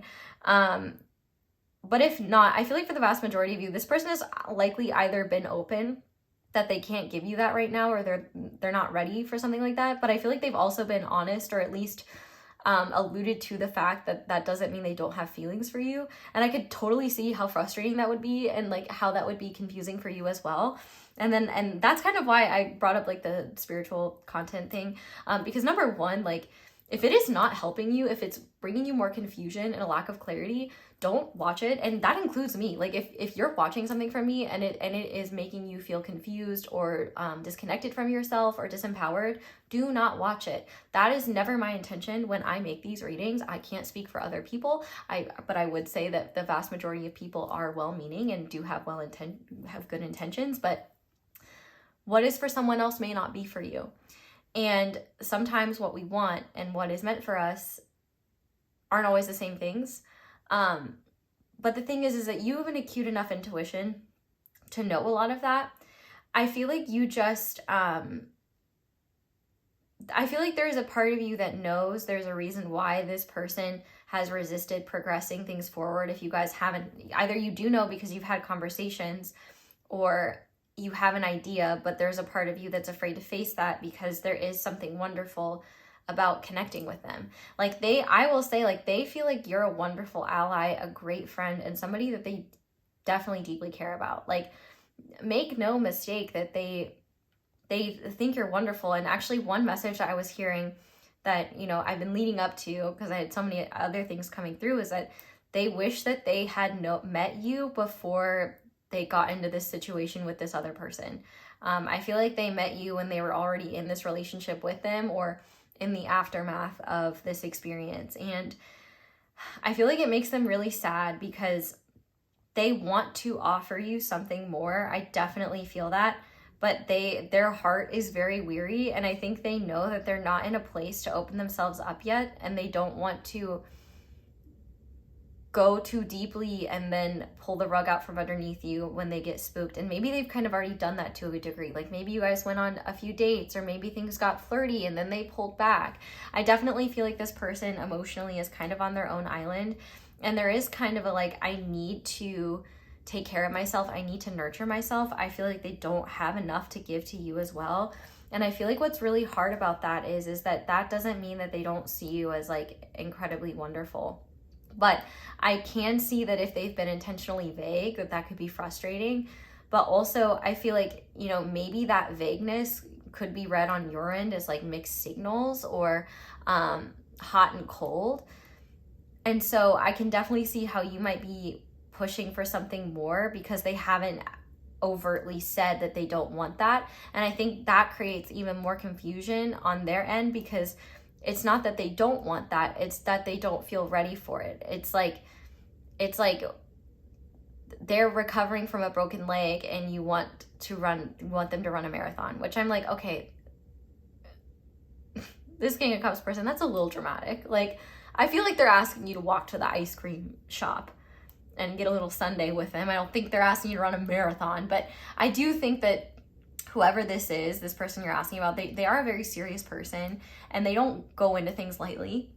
And I feel like for you, you might be like, well, why can't they just like go out and have fun and like see where things go? And it's like, because they are somebody who, when they open themselves up to that, they're only going to do that if they're incredibly serious. And I think there's also awareness that there is a friendship here, and they do care about that. And I think you care about that as well, which may be partially why you're withholding certain things. But also I feel like you're confused on where to draw boundaries, because maybe things have been a bit messy, maybe the signals have been mixed, and maybe there's also been an avoidance of necessary conversations out of fear of how that will impact where you both go from here. Because I think one common theme here is that both of you enjoy being with one another, being in each other's presence, talking to each other, sharing space with each other. I definitely think though, that for you, you're ready for something more serious, for something more romantic, and they are in a position where they're recovering from intense heartbreak or a serious situation that didn't work out for them, and they're just not ready. Like, they're in a position where they're like, I need to focus on myself, I need to care for myself. And I feel like the last thing that they could really handle right now is diving into something they're not ready for, especially because like they would never want to be a subpar partner to you. But I see where a lot of your confusion lies as well, because you're not wrong in sensing that they do want more. It's just they're not ready for it. It's like, yeah, they do want to run a marathon, but like they need to start with a 5K, like their leg isn't even healed yet. Like, there's definitely you guys are just on different pages, but that doesn't negate the feelings that are there and the warmth and connection that is there. So that being said, what's next for this connection is, I feel like there are some truths coming. I feel like it's very likely you may instigate them, or the universe will set that up to happen. And I feel there's a very important message here with your commitment is being tested in reverse. You might have this like feeling like the universe might be testing you with this person, or that what you do in this case is like, oh, you just need to wait it out, or you just need to do this, or you just need to do that. The only thing you need to do is you, and do what's truthful for you. But know that this is not the universe testing you, or like trying to make you jump through hoops or see if you've healed enough or some shit like that. That's not what this is. What this really is just a matter of, there is a connection here, and both people know it, but both of those people are at two different places in life right now. And so you got to figure out where you both go from there. And that can't happen unless there's real conversation and an willingness to be open and honest. I feel like what's really next for the both of you is getting clear on where you both truly stand, and what the difference between daydreams, fantasies, and realities, where that line is drawn. I don't think that, one thing I do think is that, like, you know, maybe the depths of each other's feelings, I don't know if that's going to be shared. But I do think that there is change coming to this dynamic. Like, and I think that the challenges that both of you have been facing, because I think on this person's end, the biggest challenge is that they want to be in a better place than they are. It's like they don't want to be where they're at. They wish they hadn't been through that ordeal or that experience in the past. Like, they wish that they want to be on the same page as you. They wish that they were, because they know in a healthy, healed place, they could offer you what you want, and they would love to do that. But they're self-aware enough to recognize that right now that's not a possibility, and they care enough about you to not take up your time and energy or lead you on. That's why I said in the beginning, if this person is leading you on or making promises that they don't intend to keep, like, I think that is far more rare, because I feel like for the vast majority of you, it's not future faking that's happening. It's just tiptoeing around the truths neither of you want to acknowledge, because that will require a change of course. And so with this compass being here, I do feel what's next is a change of course based upon what truths are discussed. And this could go any sort of way. You know, for some of you, and I feel like with this, your commitment is being tested in reverse. This isn't a test, but this is an opportunity for you to decide what it is that you want. Are you willing to be patient and, you know, allow this to flow as it is and do your own thing? Or, you know, do you want to sever ties completely or cool things down and become more distant and explore your own thing? Or do you want to remain loyal to this situation even though you don't have to, and see where it goes? Like, no matter what you choose, the only thing that is important is that it brings peace to your heart and it feels authentic and aligned for you, and you're not doing it out of a belief that that's what you have to do, because there is no what you have to do. The only thing, in my opinion, that you do have to do is honor what's true for you and not force something on yourself or force yourself to do something because you believe that's what's right or you feel like that's what the universe wants. The universe wants you to be happy, and the universe wants you to feel loved. And I think what's kind of really beautiful about this situation, even though it may not feel that way, is that for the vast majority of you, this person that you're asking about is somebody who wants you to feel loved as well. And they inherently recognize their own inability to be that right now. And so they don't want to take up your precious time and energy when someone else could do that. I think it would pain them and kind of kill them to see you be happy with someone else or see you be involved with someone else, but they also recognize it would be super unfair for them to expect you to just put your life on hold until they feel better. I definitely think, though, in terms of what's next, there is this, like, even after that conversation, I do feel like there will be this, but what if? What does the future hold? I don't feel like there will be concrete answers that you both will feel on the same page around. I think it will rather be more acknowledgement of what is true for both of you, acknowledgement of what can't occur as a result, but not making any promises or plans about what could. Unless you would be the one to say, okay, but I need to know, like, do you see this going somewhere? Do you see this moving forward? It's definitely a lot about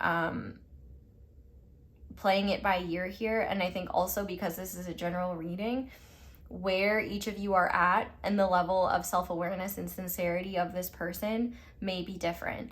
I feel like it's only a select few of you where this person is being manipulative or, like, not being fair. And in that case, I will just say, like, if they are doing that, I would definitely encourage you to trust this person's actions and not their words, and trust patterns, not pleas. But I feel like for the vast majority of you, this is somebody who is self-reflective and mature enough to do what's right, even if it hurts, and to do what's best for you, even if it's not in their heart what they truly want.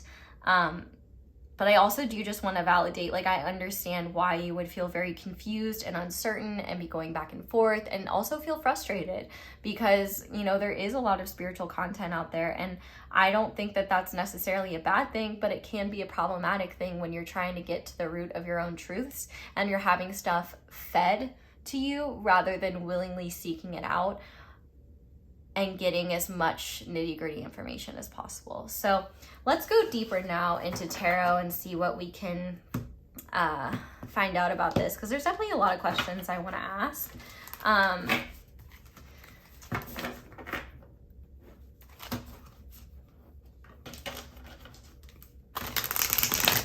While I'm shuffling, if you are enjoying this, if you want to leave me a little like-see, I would really appreciate that.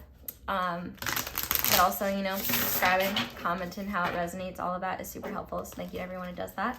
Also, want to mention, be on the lookout. I am posting, y'all have been asking me for a astrology sign-based reading for a long time, and that should be coming out within the next 2-ish weeks.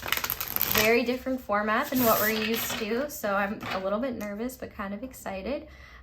So be on the lookout for that. If I haven't posted it in 2 weeks of this timestamp, feel free to harass me, just on that thing, not on anything else, and be like, where's the video? And if you guys like it and want more stuff like that, I may just do more in the future. So Yeah, okay. So, I think the first thing I want to ask is,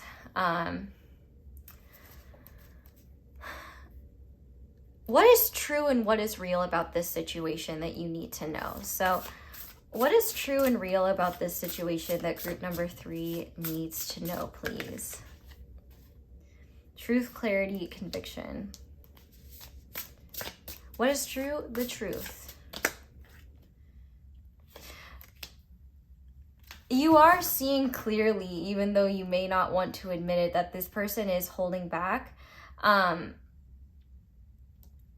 I also think that you may be picking up on the fact that a lack of clarity, while keeping the fantasies you have of the future safe, may also be creating unhealthy thought patterns and maybe even obsessions that aren't healthy for you. But also it's possible too that this person could fantasize about you a lot as well. And you could pick up on that, even though they do seem to be withheld. And I think that you're in a place where you're like, we need to have a conversation. We need to get to what the truth is. And I think that you also have this awareness of, if this person isn't going to give it to me, then I'm going to take that as truth. Like, if you're unable to have a conversation with me, then that means you're unable to move things forward or be a part of moving things where I would like them to be. And that's an answer in of itself. So I guess, let me ask what your guides and what the universe wants you to know about your love life in general. Not just necessarily this person, but what does group number 3 need to know about their love life in general? What are you trying to get them to understand? Yeah, we have the Death card here. Transmutation, transformation, endings.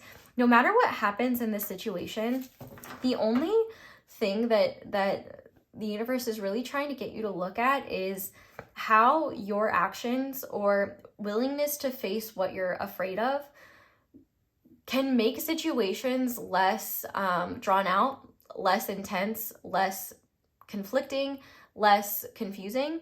But also, you are in a process of personal empowerment where you are learning to ask for what you want and not settle for situations where you're only getting what the other person is willing to give. I do think you're going through a powerful transformation, and no matter what is meant to happen here, like,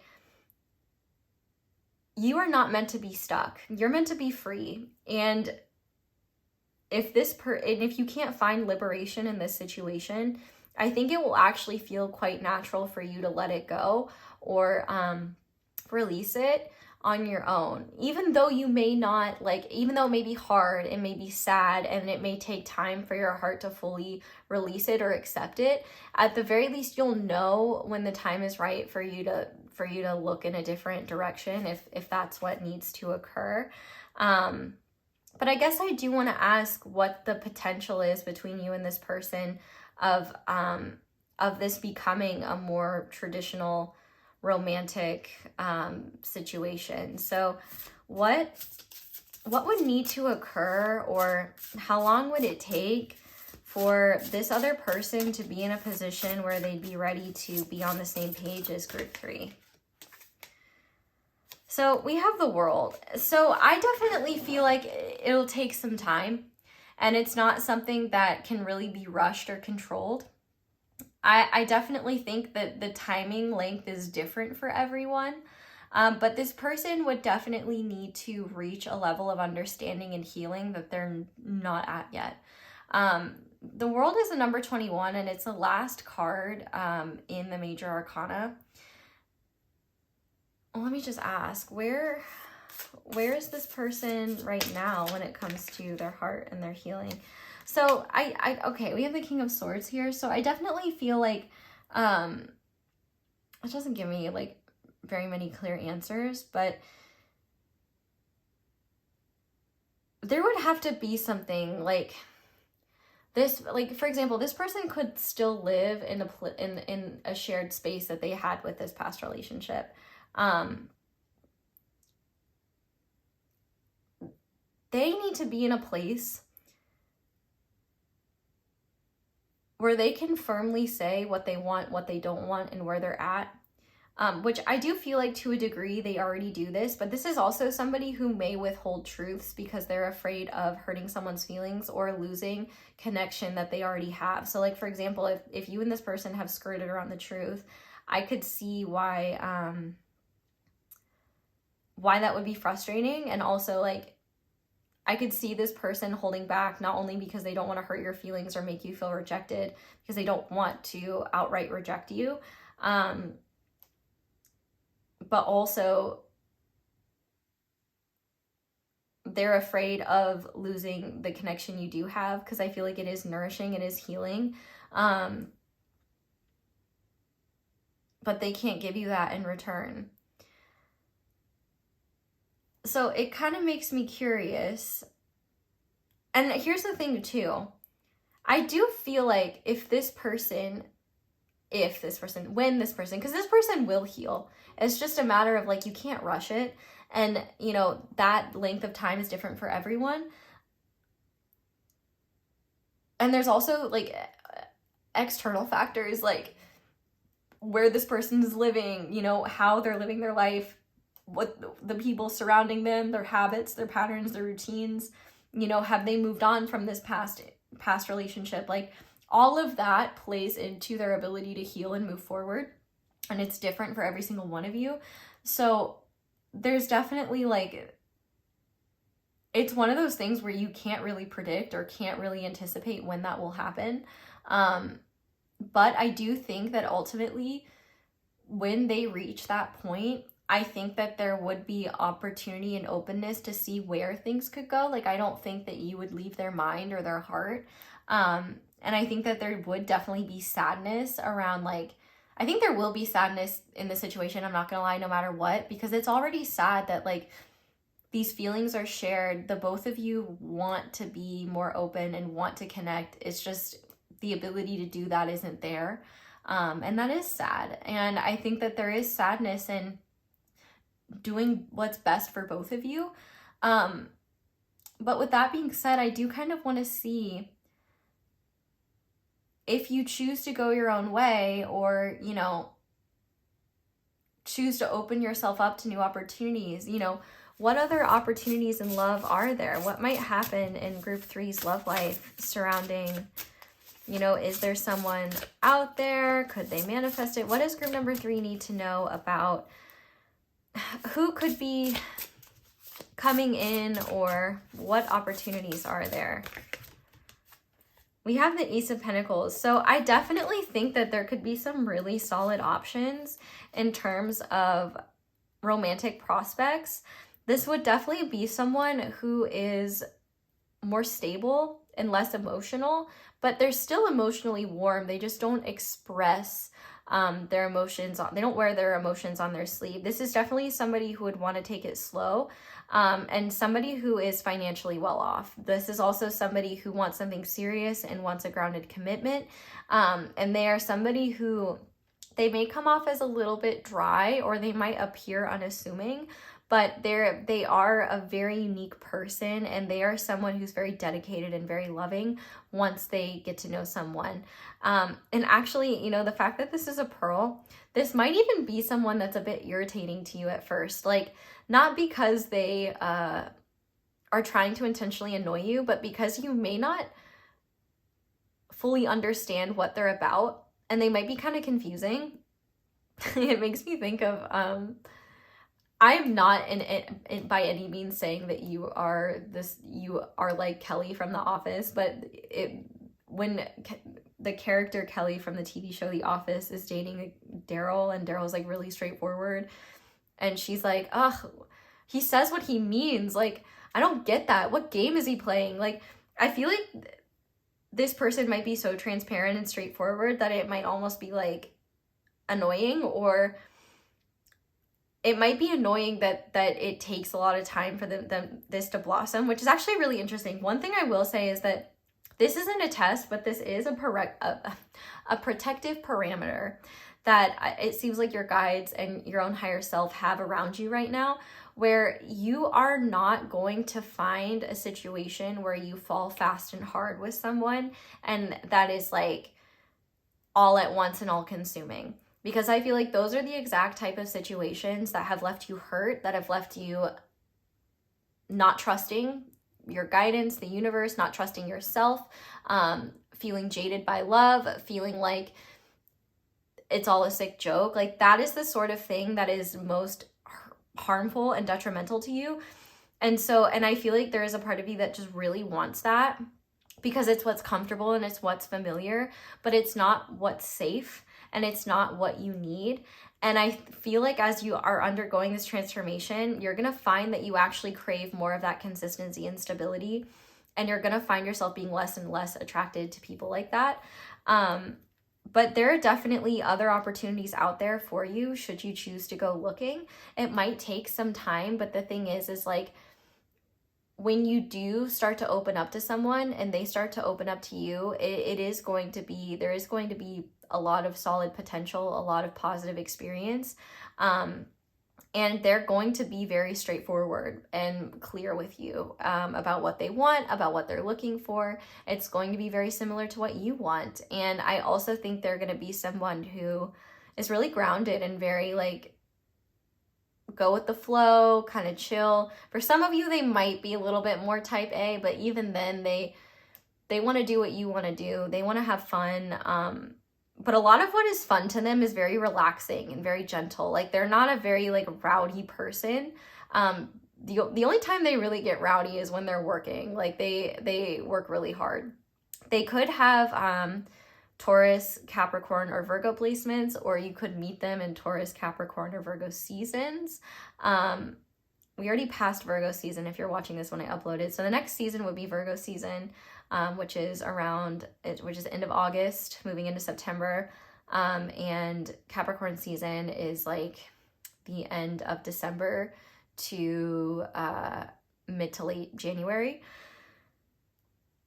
I definitely think though this would be someone, this is not, even though this person may not be like how the connection, like if you open yourself up to it, how it unfolds may be different than you anticipate.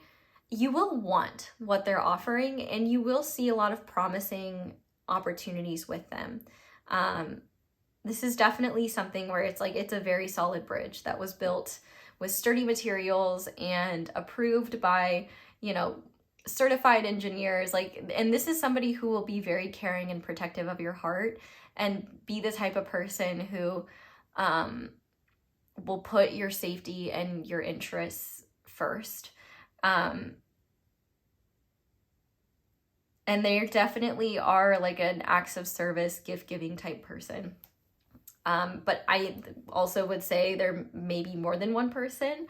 But I feel like if you open yourself up to other people, there will be like one person that really stands out or just one person that you find yourself coming back to. And it may be a thing where like you go on a couple dates with them and you're like, I don't know. And you just kind of do your own thing, but you find yourself drifting back to them. It could be that too. Because this person does take time to open up, but when they do, they share everything and they are honest to a T. Sometimes maybe more honest than you would like them, but they're never honest from a place of like trying to hurt you. They'll always try to be tactful. So I guess I feel like there's just like one more thing I want to ask, but I guess I would just ask for Spirit's guidance on this specific situation. So Spirit, what would you like group number 3 to know when it comes to this person and group number 3's connection with them? What would you like them to know? We have karma, dharma, and the rule of 3, as above, so below. So I feel like I'm actually just gonna get into the guidebook for that and see what it says. I'm not even gonna try to interpret that. This is the Age of Aquarius Tarot, if you were wondering, because this is a special card in this deck. So we gotta find it. Okay, do they come at the beginning maybe? Yes. Okay.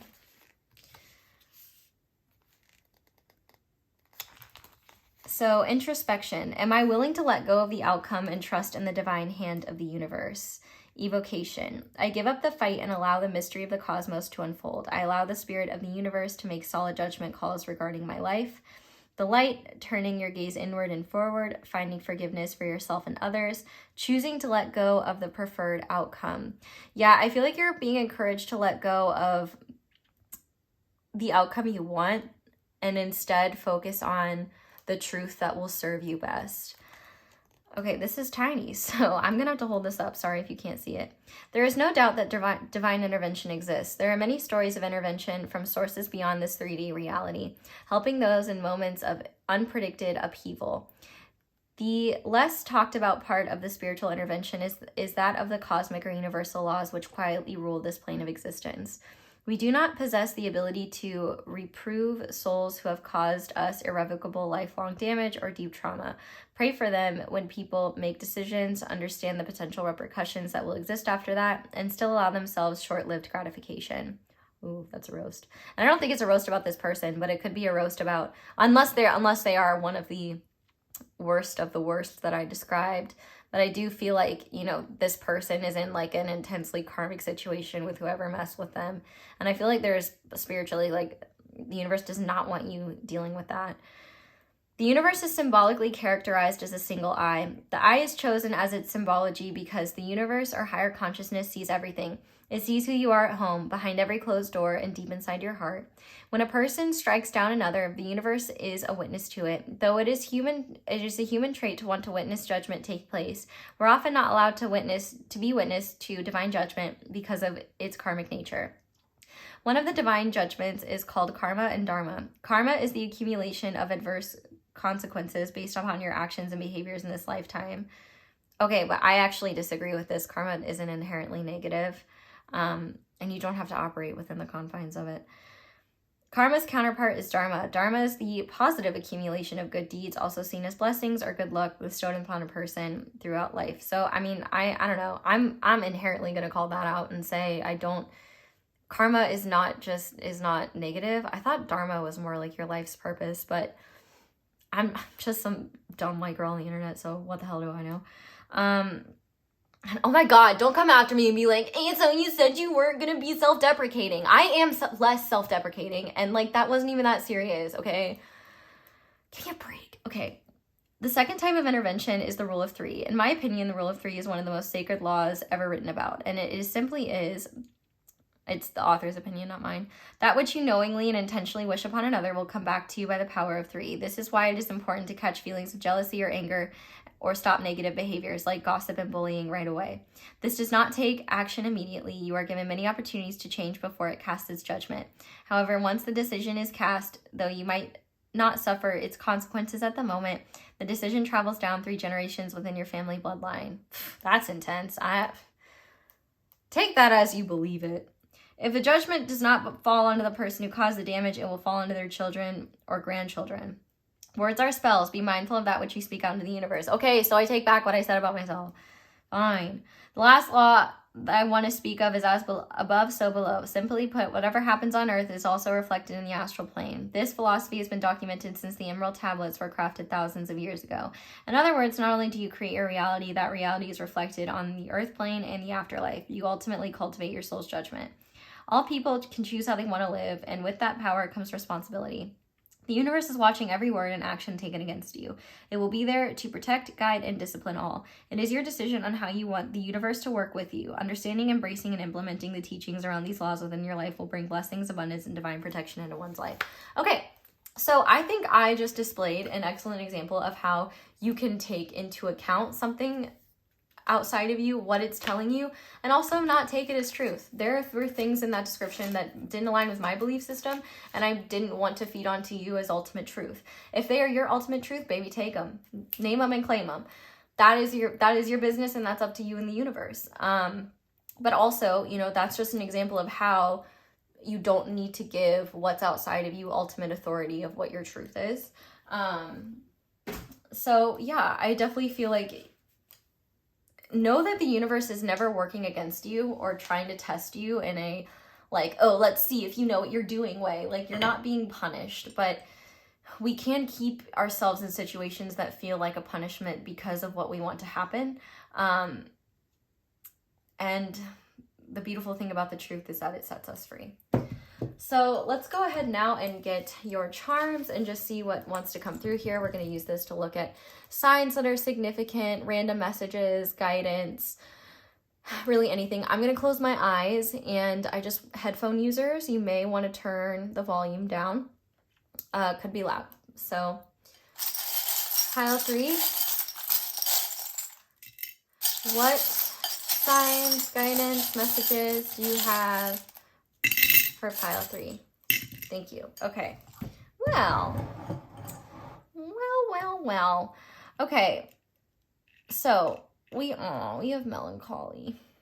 So I definitely feel like it could take some time to move through any disappointment or pain or, challenges that you have to deal with or go through. I feel like the universe is saying, like, please take care of yourself through that process and never feel like it's your fault. Like, sometimes it is just a matter of, like, there are things that are not always meant to work out, or there are just things that are not meant to work out at this time. But never feel like it's your fault or you did something wrong or like you weren't healed enough. Like, if anything, the reality is this person isn't healed enough to be able to give more or do more. But we have a message in a bottle. So you could hear from someone or hear from this person soon, and that could bring more clarity. Or you could be getting a divine message soon that will give you the communication you've been looking for or answers you've been looking for. We also have this domino with the number 6 on it. So dominoes could be significant. Maybe the pizza, or like maybe one change will lead to lots of other changes. Like, there will be a gradual effect. But I mean, we also have this euro here. So maybe if some of you, if you live in the continent of Europe, maybe there's a country or a place there in Europe that you're being encouraged to visit, or if you live there, maybe it could just be a sign. Hello, my European friends. Definitely, I mean, we have the number 5 on it, so like there's definitely change coming into your life, and while it might not feel great in the moment, it'll definitely feel better than keeping things the same. We also have not my circus, not my monkeys, and I definitely think that you're being encouraged to not insert yourself in situations that are not your business, because they don't need to be a part of your life. I also feel like the universe is trying to intentionally direct you away from people that have a lot going on, because you don't need that in your life. And also I feel like you deserve somebody who can give you their full time and attention, somebody who can cherish you, and also somebody that doesn't. I feel like if you have certain people in your life that attract a lot of drama, I feel like you're being encouraged to recognize that you don't have to be responsible for that, and that's not you're not a bad person for putting yourself first or not wanting that sort of noise in your life. We also have the 10 of Pentacles here. I really feel a call that's saying trust your family when they give you guidance. Obviously not against your own better judgment, but I do feel like you are somebody who looks for longevity and wants to build something with someone. And I feel like the universe wants that for you as well. And I also think that there isn't one person that is destined to be that, unless you decide and determine that is the case, or feel that in your heart is the only truth. But I feel like for a lot of you, you get to choose who this is. There may be multiple different opportunities for you to build something substantial with someone. And it's okay to say no to the first thing that comes along if it isn't what makes you happy. I think there is this encouragement on your end to look at what you want long term. And because attraction can come and go, but how would a dynamic work 20 years from now? And and that is stuff that really takes time to know. You could be attracted to someone and you could really get along with them, but maybe the way you guys live is completely incompatible. Or maybe your visions for the future are totally different. The right person for you is definitely going to have an aligned vision for the future. And if there's anyone in your family that you want your life to look similar to theirs, I do feel like you not only can you have that, but who you end up partnering with, at least for the time being, may be reminiscent of that. But also know that you're not being denied or withheld anything. You're just in a position right now where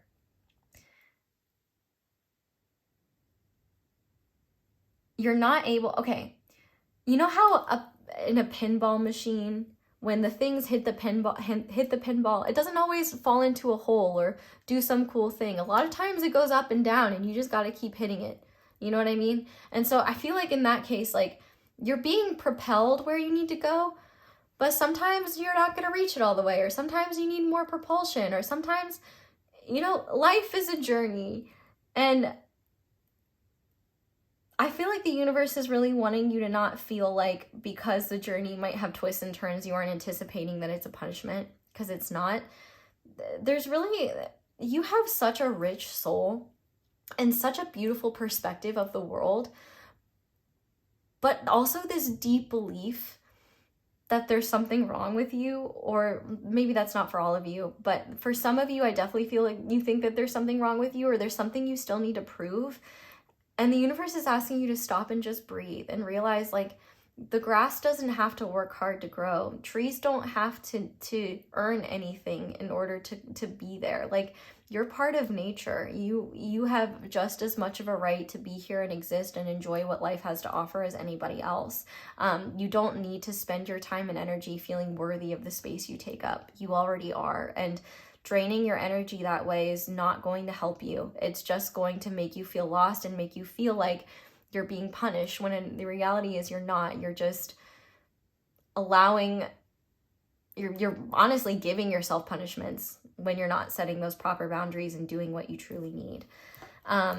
We also have life is not a race with this little turtle. And I gave this message in another group actually with a different turtle, but I definitely feel like if you are trying to force something because you see other people reaching different life milestones and you feel like you're being left behind, know that you are exactly where you need to be, and to not compare your timing to anyone else's. Your timing is perfect for you. And sometimes what the timing you think you should be on is not the same as the timing that's best for you. I definitely feel like you don't need to be in a rush. You don't need to be in a hurry. Maybe that's why it'll be so irritating if it ends up being someone else that you will build a life with or get serious with, is because, like, you will want to move things faster, further. Like, you will want to speed things up, and it just won't happen. And that's for the best, because number one, there's so much wisdom in taking things slow, and number two, in that slowness, you're building a solid foundation that won't actually crumble or disappear overnight. It can withstand storms, and the rug won't be ripped out from underneath you because you saved up for a really nice one and you have really fancy furniture on top of it that's high quality, and that shit's not going to move. Period. We also have Carl from Up. And so I definitely think Up could be a significant movie. I definitely feel like in general you are ascending, but also, like, that type of love that Carl and Ellie has, like, that's not going to be withheld from you. But it is a special thing, and it does take time to find who you can have that with. And sure, you can have that dynamic with lots of different people, but who's actually going to work with you? Who's going to want to, who is willing to go the distance with you, to have those adventures with you? That's coming. Whether it's with this person in the future, if that's what you're creating, or somebody else, it will not be withheld from you, but it may take time to get there, and there's no reason to be in a rush. We also have the Nazar, or the evil eye, here. So this is just a sign that you are protected. If you feel like someone is doing, like, witchcraft on you or something like that, just know that you're safe. Like, all that is just occult bullying. And, you know, the best form of protection you can really have is goodwill towards yourself and others. You know, as that universal law says, one thing I do agree with is that you get back what you put out, and you are safe, you are protected. But the only vulnerability you could have in those circumstances is the feeling of fear, the feeling of like you are vulnerable. So if wearing protective symbols is helpful for you, please, by all means, embrace them. I don't know if I still have my evil eye beanie in my merch store, but I did love that beanie. Maybe I should talk to them about putting that back in there. We also have the number 9, and we also have the number 0. So 90 could be a significant number. Maybe someone born in 1990 could be significant. But the month of September could also be significant as well. But with the 9 as well, 9 is a number of independence. And, you know, if you've really been wanting to come in and change things, I feel like you better go look in the mirror, because that is what's going to change things. But at the same time, like, there are new beginnings and change happening. But at the same time, some things will never change. And I do feel like the things that are right for you, like, they will not change. Like, they will remain the same even if their appearance changes. And yeah, I definitely feel like as well, you're getting closer and closer to a time of completion and a new beginning. And there's just a message here of your own divinity and to not forget it, even though it may be clouded to you because you're in a human body. Like, you're no less divine than you are when you're just a spirit. Okay, we also have, I believe this is a blue color. Yeah, so I definitely think throat chakra healing or just doing anything with your throat energy could be helpful. Gonna make a throat goat joke. But really, this is all about speaking your truth and being encouraged to do so, and doing things that are healing for your throat chakra. I would look into throat chakra healing. You know, chanting could be helpful, eating blue foods, writing in journals about how you really feel, seeking truth with this person and embracing and accepting whatever that is. We also have the letter T. It makes me think of like T9, like the calculators. Also, I was thinking of the state of Texas. But Tennessee can be significant as well. Are there any other T places? Tanzania. Are there any places in the lovely continent of Europe? There definitely are places with Turkey. Turkey is in Europe. Trinidad is not in Europe, but it's also a place. Am I trying to think? Some of y'all I feel like are like screaming something at the screen and I'm like, I can't hear you. The Netherlands. I guess that counts, right? Yeah, so T places could be significant, or a T name could be significant. Okay, but let's go ahead and look at these fortunes. Better the head of a chicken than the tail of an ox. Better be the head of a chicken than the tail of an ox. I don't know what that means, but take that as it resonates. Maybe if one of you want to translate that, one of you fine folks out there want to let me know what that means. I don't even remember putting this in there. But chicken or ox could be a significant animal. And numbers that we have are 31, 20, 43, 14, 7. We also have, even if you're on the right track, you'll get run over if you just sit there. But if you sit off to the side and you're not on the track, that's fine. It's okay to take a break. But if you're slow and steady, I think you'll win the race. But yeah, I definitely feel like if you don't instigate a necessary conversation, the universe will make it happen for you, or this person will. Even if you try to avoid changes in these circumstances, the universe loves you too much to not to allow you to stay stuck in a place that you know is not serving you. And the numbers we have here are 14, 40, 27, 24, 18, and 6. And finally, we have constant grinding can turn an iron rod into a needle. So, you know, maybe you need to slow down and just have more fun. I know that's much easier said than done. But yeah, maybe you need to give yourself an excuse to do some fun things for yourself. And those numbers are 35, 26, 56, 10, 32, 52.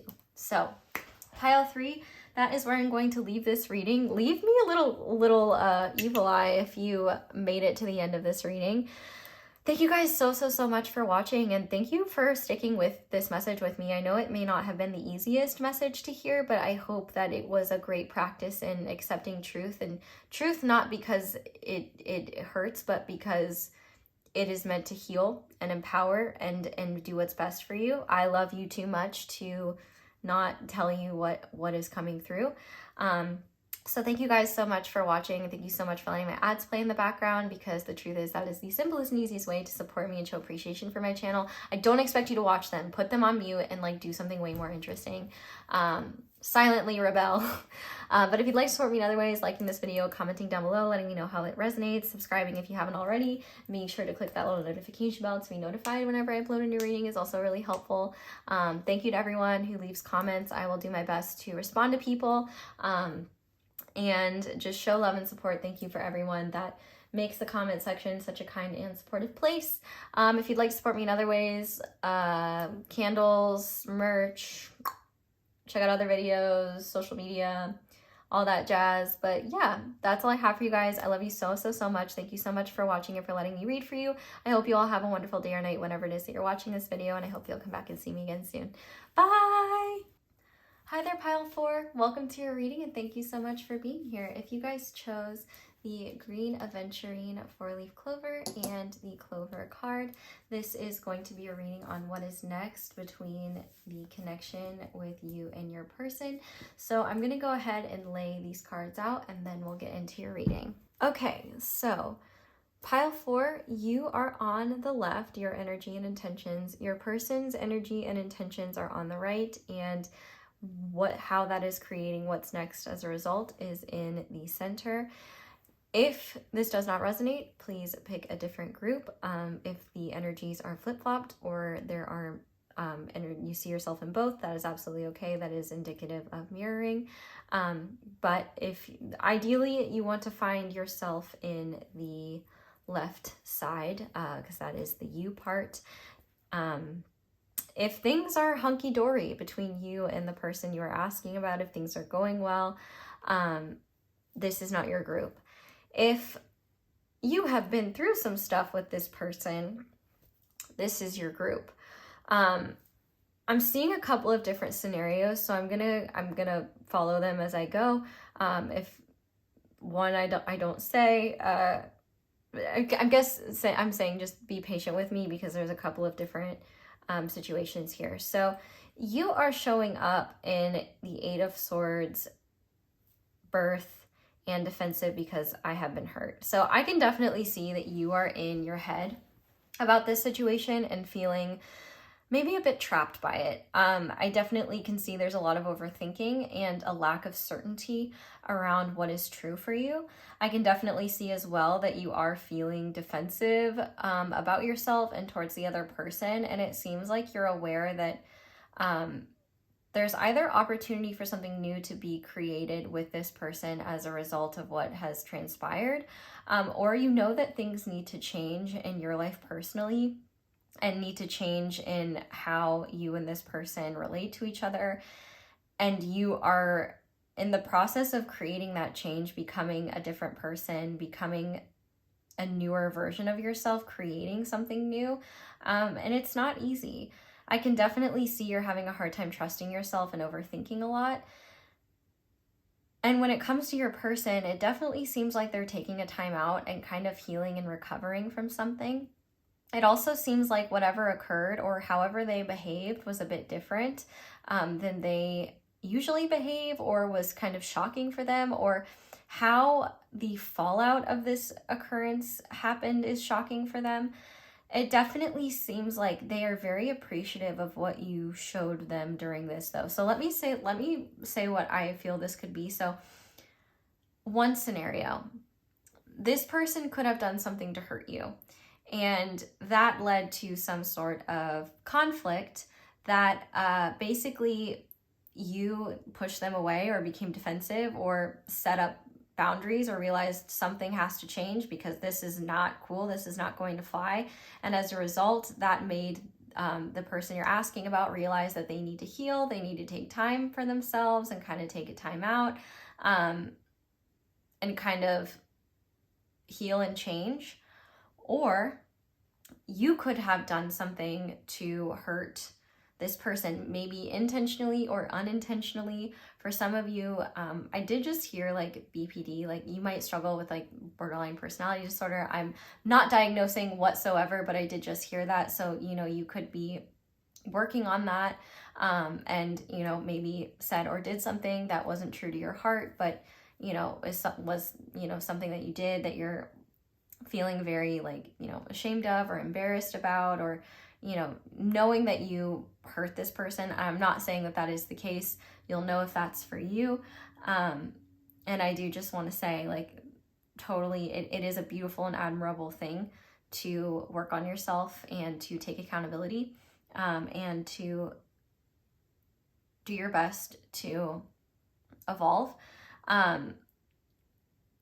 Continuing with that though, and if that's the case, it seems like a lot of what you're trapped, a lot of like being stuck in your head is around maybe the guilt and shame of what you did, and then also feeling like, oh, well, I don't want to rush this person's recovery, like they need to heal on their own and come to their own conclusions.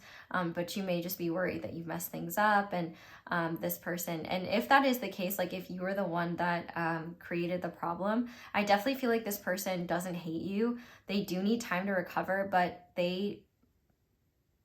that aspect of your nature they know that that's not your heart, and they know that like everyone, we're all a work in progress, and depending on where you and them are at, they like and care about those parts of you too, and want those parts to feel good. Another scenario I see here is that there was some sort of conflict that was technically neither of your faults. Maybe it was both of your faults. Whatever it was, it led to you becoming defensive and pushing this person away. And this person realized they need to do some healing and take some time to themselves. And so on your end, there's like, okay, well, something has to change here, whether they remain in my life or not. And there might be a lot of overthinking and anxiety around like, will they be in my life or not? What does this mean? Where do we go from here? Especially if neither of you are used to conflict, or if this is one of the most severe conflicts you've undergone. I definitely can see where you're in a position where you're feeling very defensive and uncertain, nervous, worried. You're feeling stuck, feeling trapped. You might be ruminating over what happened. You might be guilt tripping yourself, or might be like really worried, like, where are they at? What's going on? Because I can definitely see, I don't think that there's been a healing conversation here, or really resolution. It seems like you both are still in kind of the fallout stages of whatever this conflict was or is. It seems like you guys are in a place where you're like, we're taking time to ourselves. And I think for you, there's awareness that you need to change, or what you accept needs to change, or something in your life needs to change. You're definitely recognizing like there's a new era coming, whether you want it to or not. And as for your person, it definitely seems like they're either taking time out to heal from what transpired, heal from behaviors that created this conflict, or just process things and heal enough to be able to come towards you and engage with you in a way that is productive and supportive. I definitely think that they don't hate you for whatever transpired. They appreciate seeing all aspects of you. If you are still in a relationship with them, I think that they, if you guys have exchanged I love yous, like I think that there's definitely love here on both sides, but also a recognition that whatever was occurring between the two of you, it wasn't healthy.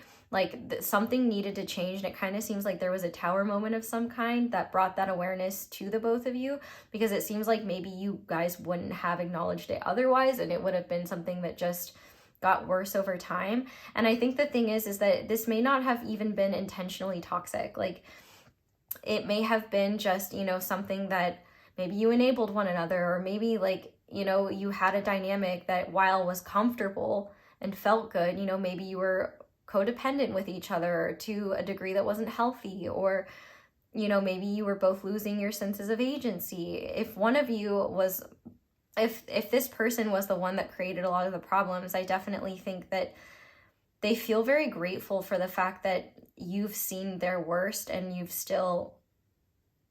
you haven't turned away from them. You haven't rejected them. Like they don't blame you for being defensive, but I do think that they also, it's very transformative for you to see their darkest parts and not run away. I'm not going to make an inappropriate joke, even though I kind of want to. But with this anomaly as well, I do feel like this person recognizes that what you guys have is special.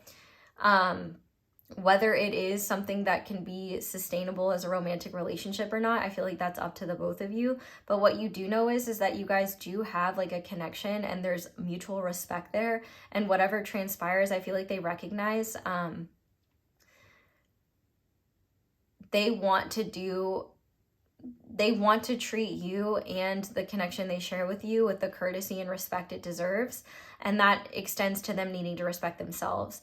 I think maybe you are one of the rare few people that could help them see themselves differently and realize where they need to grow and change.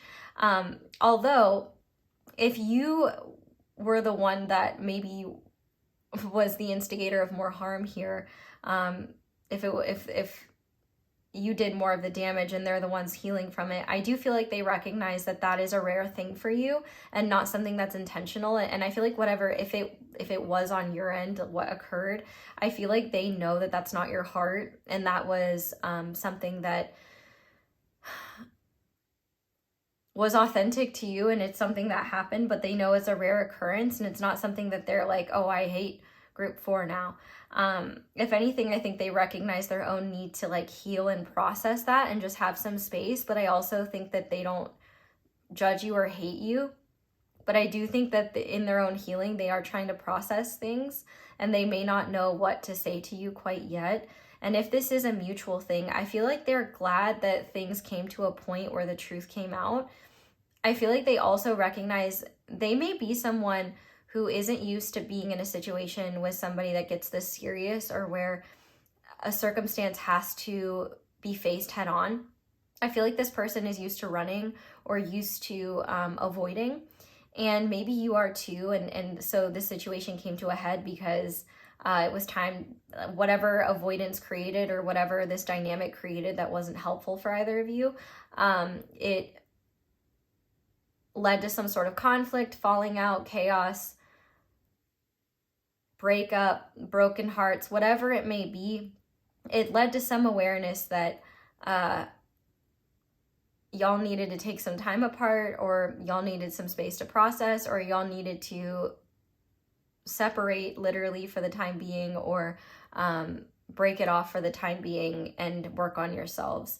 I definitely think in your case, there's a lot of fear around what comes next. I feel like partially because you don't know if you trust yourself to make the best decisions for you.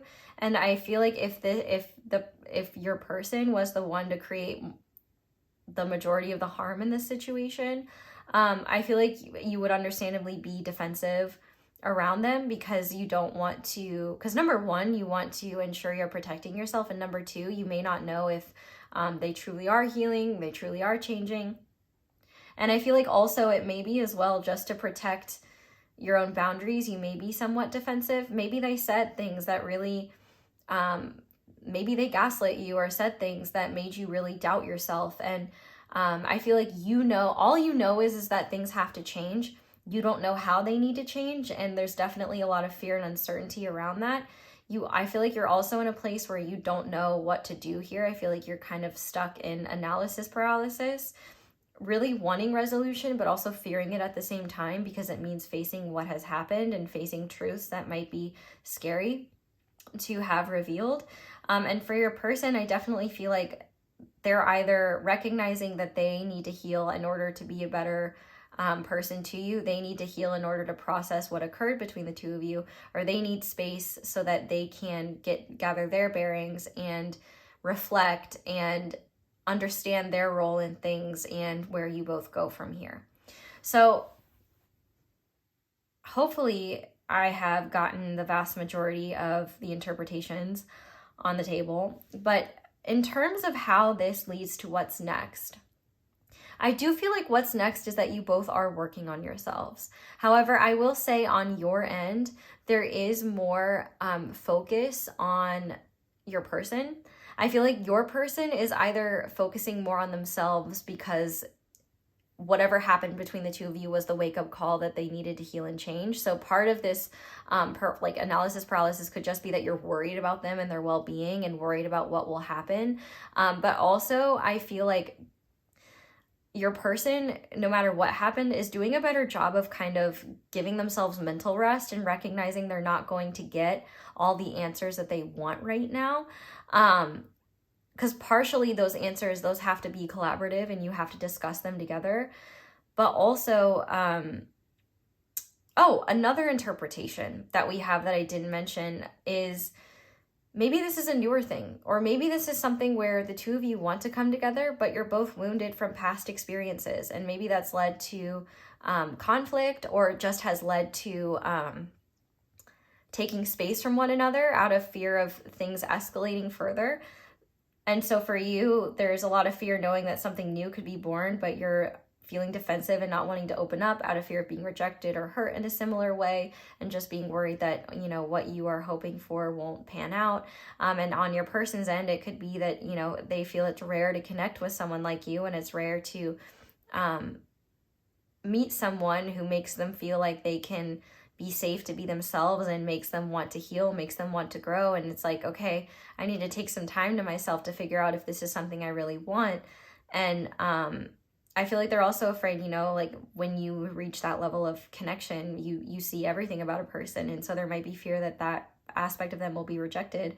Or there might be fear of, you know, if they really went through some intense stuff in a past situation, they might be like, what are the dark parts of you like? I want to like those as well, but I don't know what they are. And I'm afraid of further intimacy. So that is another interpretation I just saw as well. No matter what this is leading to is a healing resolution.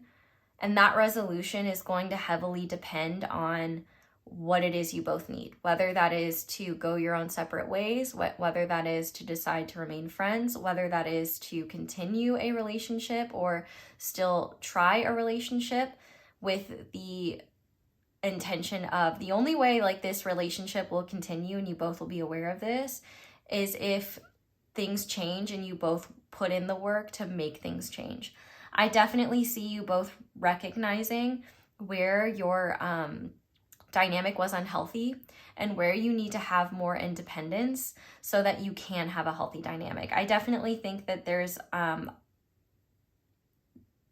definitely going to be opportunity for like forgiveness and for closure. Like, I don't think that what has transpired is going to lead to more arguing. If anything, I feel like you both are working on yourselves and self-reflecting a lot in this period of time alone.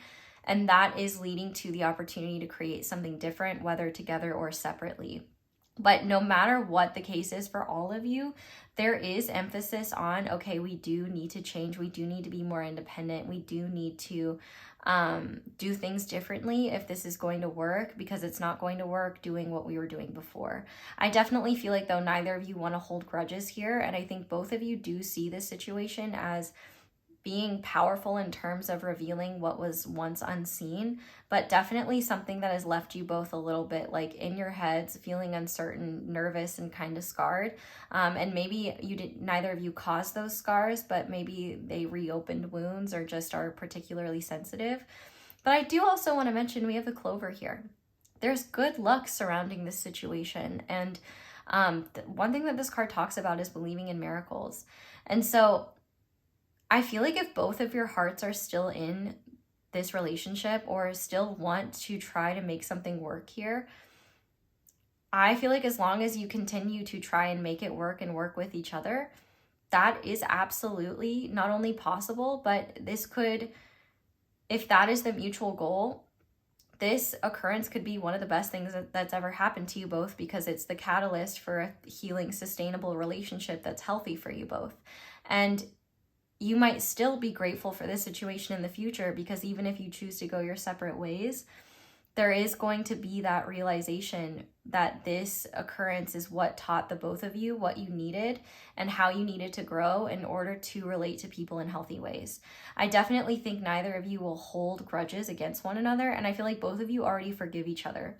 Both of you already have a recognition that whatever happened was heat of the moment, was, wounds going up against wounds, and two flawed humans trying to relate in a way that was really uncomfortable. I feel like both of you know that you would never try to intentionally hurt the other. And I think both of you know that there were necessary things that you needed to see. And I feel like the next time you come together or you talk, there is going to be recognition that you both have shifted and you both do want to, like, you both are consciously working on yourselves.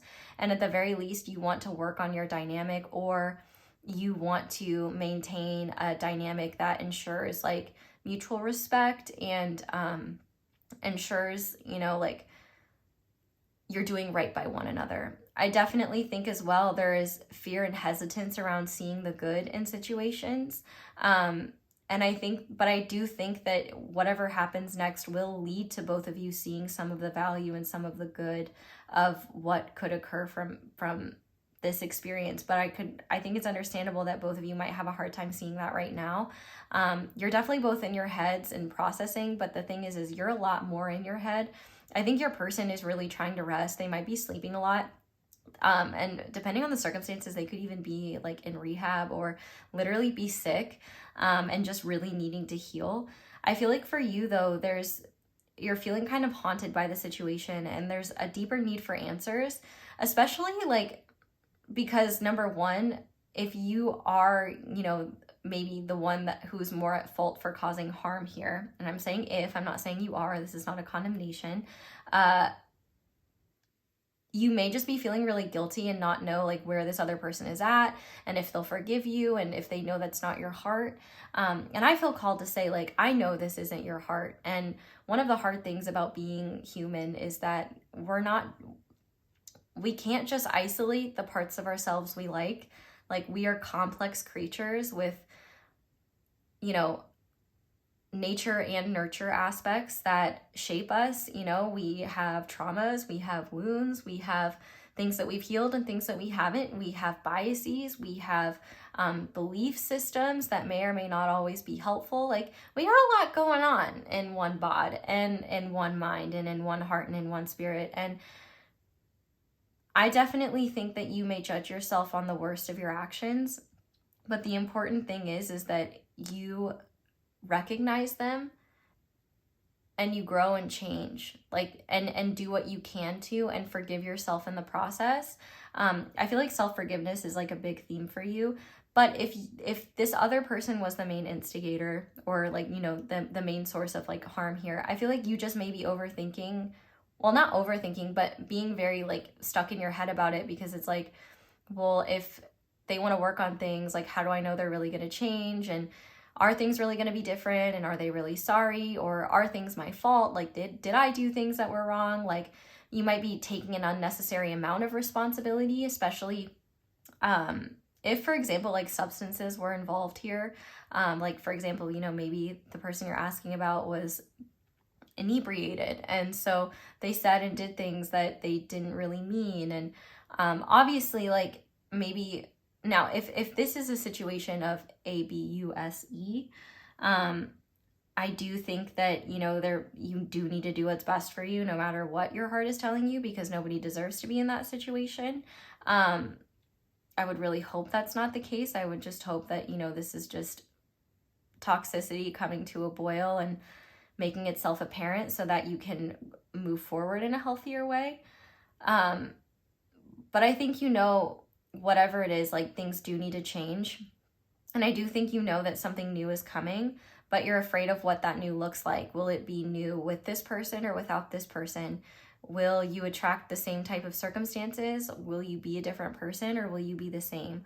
Ultimately, I definitely feel like both of you are taking accountability and responsibility for whatever roles you played in this, stepping up. And I do feel like no matter what, there is mutual respect and the desire to not repeat the mistakes of the past. And whether you give this another go, whether you try to grow and change and remain committed to each other, or remain willing or are willing to try a commitment, should both of you be in a place where you feel secure and safe, that is on the table and certainly possible. But also, you may decide that it would be best for both of you to go your own ways. And even then, even if you choose that, there would be a lot of acceptance and a lot of peace around that. And there wouldn't be a lot of like ill wishing or arguing. There'd be just a lot of forgiveness and respect and recognition that, you know, even if you can't be the best thing for each other, you still want what's best for each other and support the other in finding that. No matter what, both of you are coming to mature conclusions. Both of you are taking accountability for your roles and things and recognizing where you need to be more independent, where a partner can't fix or change certain things, and where love is asking you to grow in ways that are uncomfortable or scary in order to have a better relationship with yourself and with a partner or with future partners.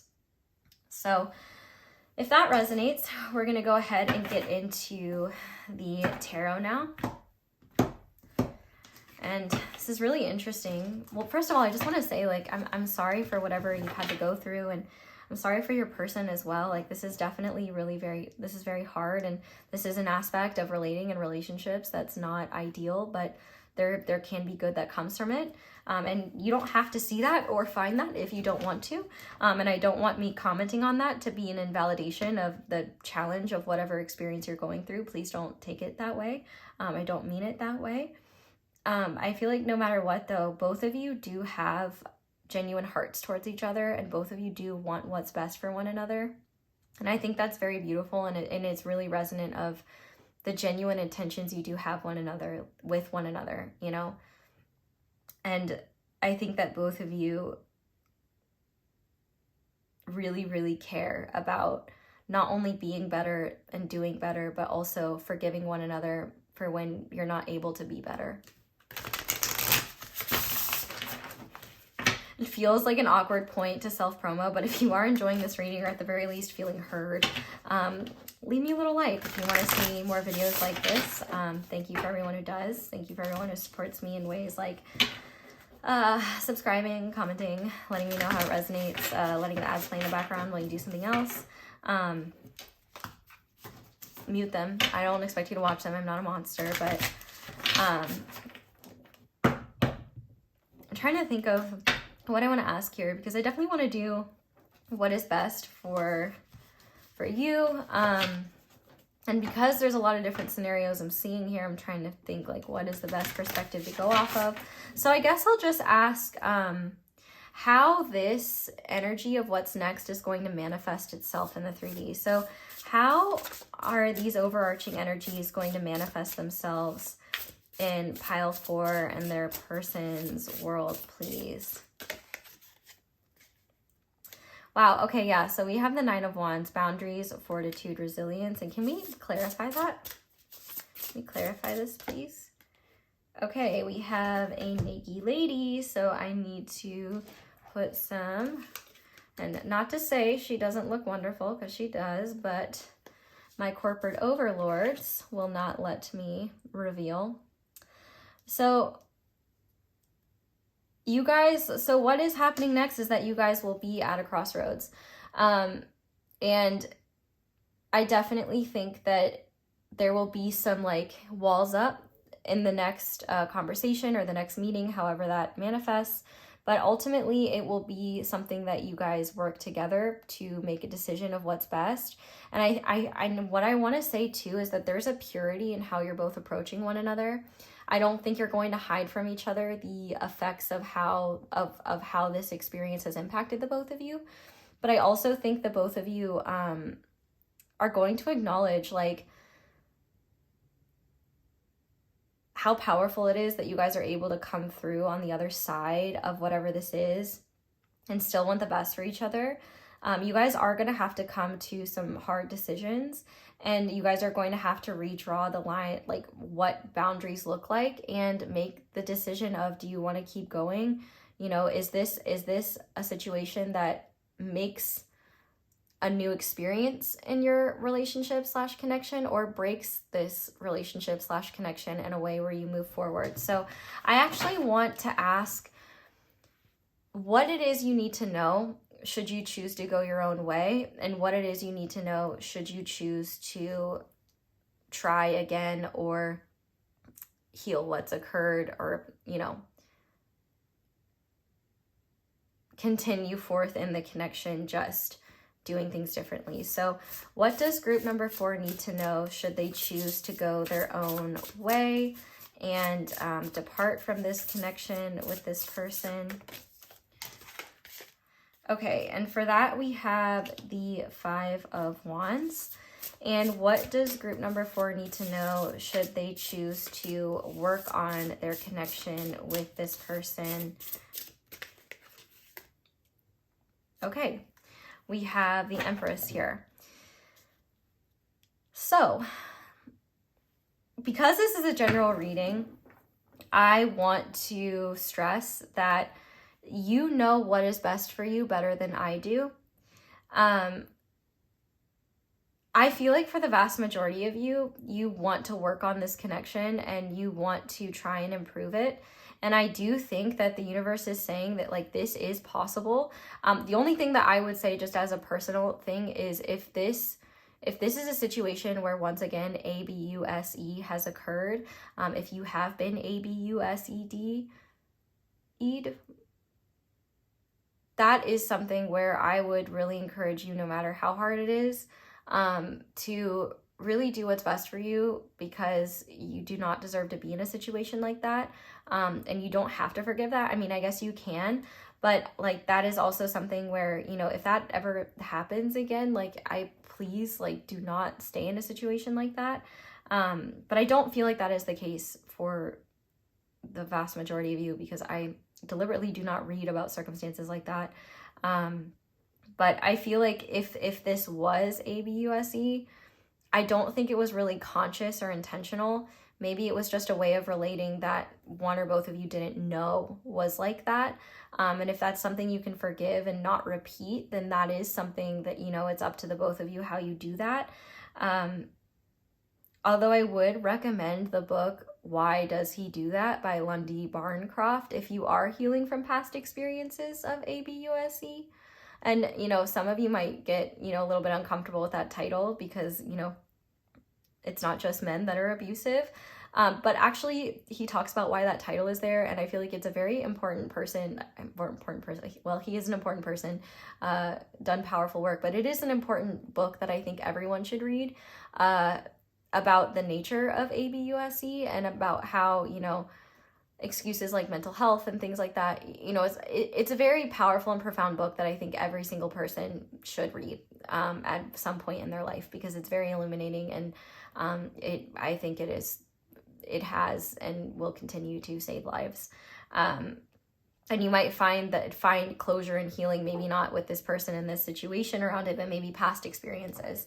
Maybe you both have dealt with that in past experiences, and that's led to certain relationship habits that you guys are trying to break. So if you choose to go your own way, I do think that there will actually be more conflict there. And I would say that's because your person or this person is not ready and does not want to give up on this situation yet. They definitely might feel like you are giving up prematurely, which first of all is completely your prerogative and you're allowed to do whatever is best for you.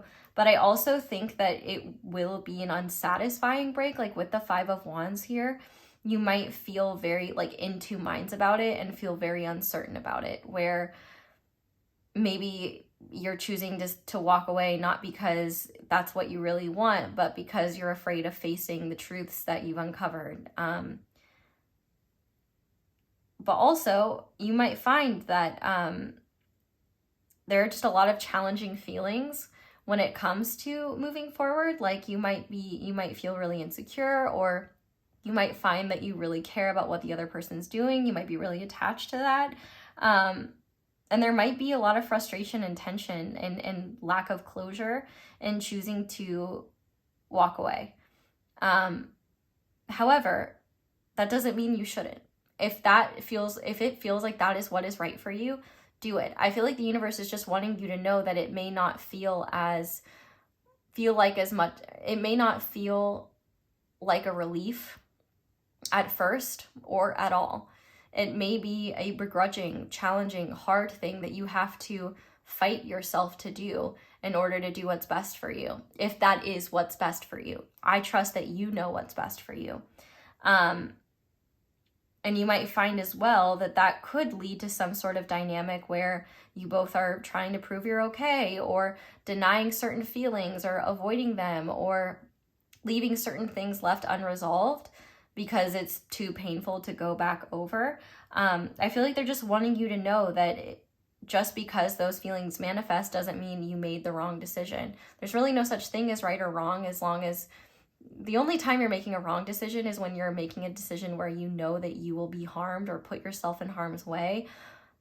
That is a wrong decision. But you might worry or wonder or be in two minds about things if you feel what's best for you is to move forward on your own. You might fight yourself. You might doubt yourself. You might not know. And you might have to just trust yourself even when it's hard to. And you might find as well that other people don't approve of this. Other people might tell you to do something differently. There might be tension, and there might be less connection and closeness than you would like. But I do feel like it would still eventually lead to forgiveness. I do feel like at the very least there will be forgiveness for what occurred. But I do think that your person will have a hard time with letting go of you entirely, or letting the situation go entirely, because I do feel like they at least want to try things with a healthier dynamic. However, especially if they are the one that caused the majority of the harm, it's not up to them, and they don't have the right to be that, be the decision maker around that. But say, for example, if you would say that you were the one that caused more of the harm here, I feel like this person definitely wouldn't want to give up, and they would feel like you're pushing them away because you're ashamed of how you behaved, or because you feel like you're not good enough, and you're afraid of hurting them again. And I feel like they would want to challenge you on that, and would be really hurt and frustrated, because I feel like not only do they forgive you and will they forgive you, but they also at least want to give things a fair shot and try to operate from a place that is to try a new dynamic and try something healthier. Now, if you choose to continue forward with them, I do see a lot of beautiful things here. I do see a healing. I mean, the Empress in reverse shows codependency. So I do feel like you guys could heal a lot together as individuals, where you encourage each other to give each other space, to be more accountable. I would actually say I wouldn't be shocked if you guys actually find like a couples counselor or someone that can be a mediator to help you. But I definitely think that if you choose to try things again, there's definitely a need to go with the flow and not force things, to not try to correct the other's behavior, but focus on yourself. I also think that there's an opportunity for both of you to be more receptive, to listen to yourselves more deeply, and to use the other as a sounding board, to help you see things that you may not be able to see yourself, to improve how you communicate, and to also just operate from a place of self-love where you're advocating for yourself, advocating for your needs, and communicating more clearly. I feel like the fact that the both of you would be in it together, there would be the opportunity to create space for conversations you never felt safe having before, or didn't realize you both could even have before. You might be able to share feelings you didn't know existed before. And I also think that you guys would have the opportunity to recognize what parts of your nature can actually be tempered and tamed through nurture. I also think that it would be something where whether this situation could work out and be healthy and be something dynamic is something that you guys would have to take one step at a time and go with the flow on. I do think that there is a part of you that, part of both of you that would feel like you're giving up if you didn't at least try and explore, but also you're allowed to give up if you want to. And I wouldn't even call it giving up. I would say it is doing what feels right for you and doing what you think is best for you, even if you don't know what that is. I definitely think, though, that the situation that occurred will never repeat itself the way it did. I feel like conflict will be addressed in a much healthier, more constructive way. I feel like even just from the situation, you guys are developing better tools and better ways to communicate and self-reflect and be self-aware But also, I think that you guys, like any connection, couple, relationship, will face conflict eventually. And I think what you'll find is that you will have the tools to face it in a much healthier way, in a less daunting way, and in a way that doesn't require literal space from one another in order to figure it out. Ultimately, though, it is up to you what you choose to do, and there is no wrong choice. And sometimes the choice that feels good isn't always the choice that's best for you. So know that I'm not advocating for either, but I am advocating that you do what is authentic for you, whilst also ensuring your own safety and not betraying yourself and not going against your boundaries. But I do feel that both of you do have your best interests at heart. Neither of you ever want to hurt the other intentionally. And it is a matter of like working together and going with the flow and seeing what happens and seeing how things can change and how you can grow in order to know if this is a viable situation or a viable connection or not. And I think that if it is one where you both can make those changes, I think you could find that there's a lot of healing experiences you have together. And I think it could be very powerful and transformative in the sense that you realize that toxicity doesn't have to be this requirement, or, you know, the way that you relate to people doesn't have, your attachment style doesn't have to remain stagnant. The way that you relate to people doesn't have to be stagnant. You can change. And in fact, you don't have to heal before you're in a relationship. You can heal in one, even when what needs healed from was harm that was caused between the two of you. You know, relationships are complex and there's no one size fits all. And what is going to work for you, you know, you and someone else watching this video may be on two completely different pages and choose to go two completely different paths. The only thing that matters is that path is what feels true and resonant for you. Even if it doesn't feel good, even if you wish it were a different one, what you know you need. Okay, so Spirit, what guidance would you give to group number 4 when it comes to this situation? What would you like group number 4 to know?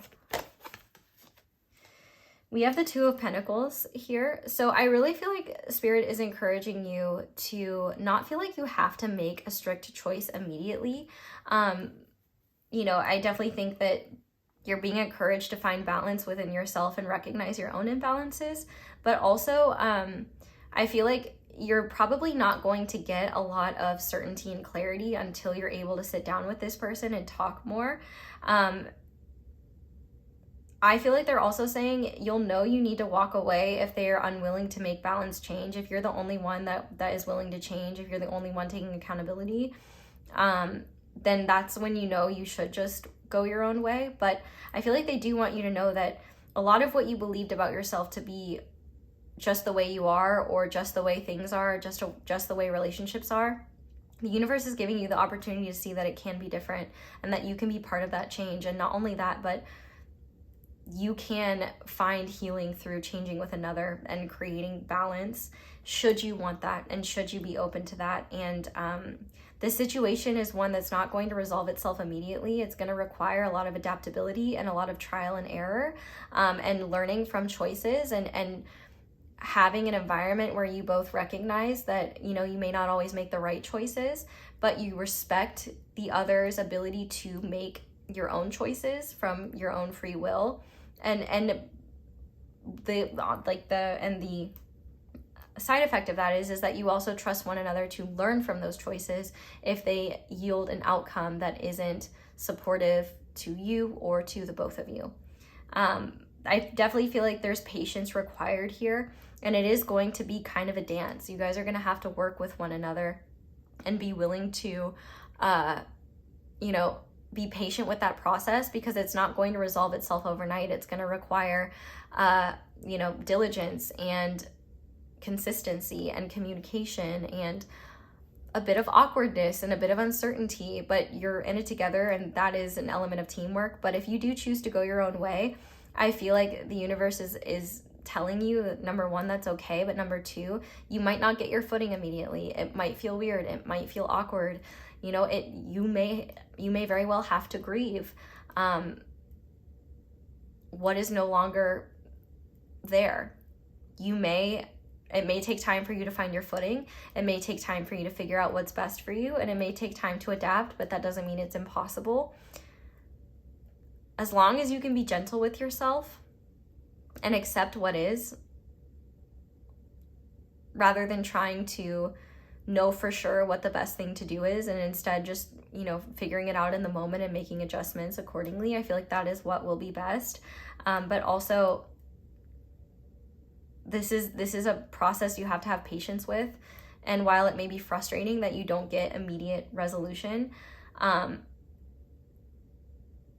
you will be blown away over time how much you're able to evolve when you're just willing to work with yourself and be patient with that process. I mean, you could find that you become a person that you never thought you could be.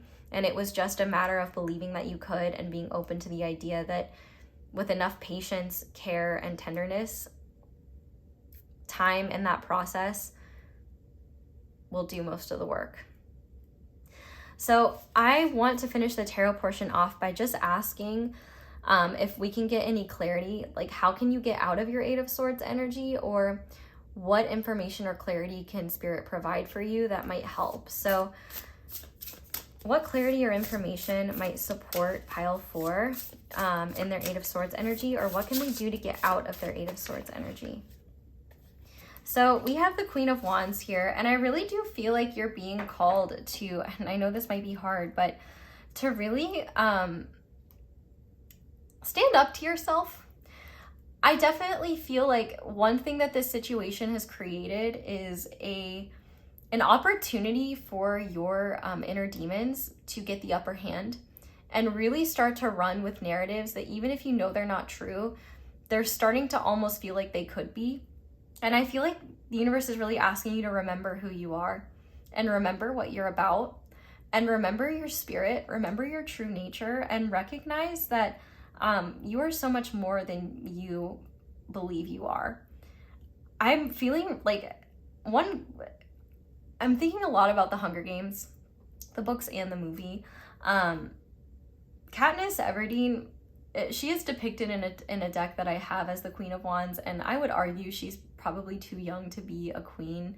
Maybe by the end of the book, you could argue that she fits that title, but I would say she's much more of a Knight of Wands. I digress. That's not necessarily relevant. It's relevant to me because I'm a tarot nerd, but I really see your energy in her. And like, one thing that's really important about her story is that, yes, she's bold, she's brash, she's impulsive, and she is self-loathing. She's full of self-loathing, and she's very wounded and traumatized by her experiences. But that doesn't make her any less lovable. And also, your boldness, your power of spirit, your confidence, even if it doesn't feel like confidence, maybe your confidence is just the willingness to face what is, despite the fear that exists. That is powerful.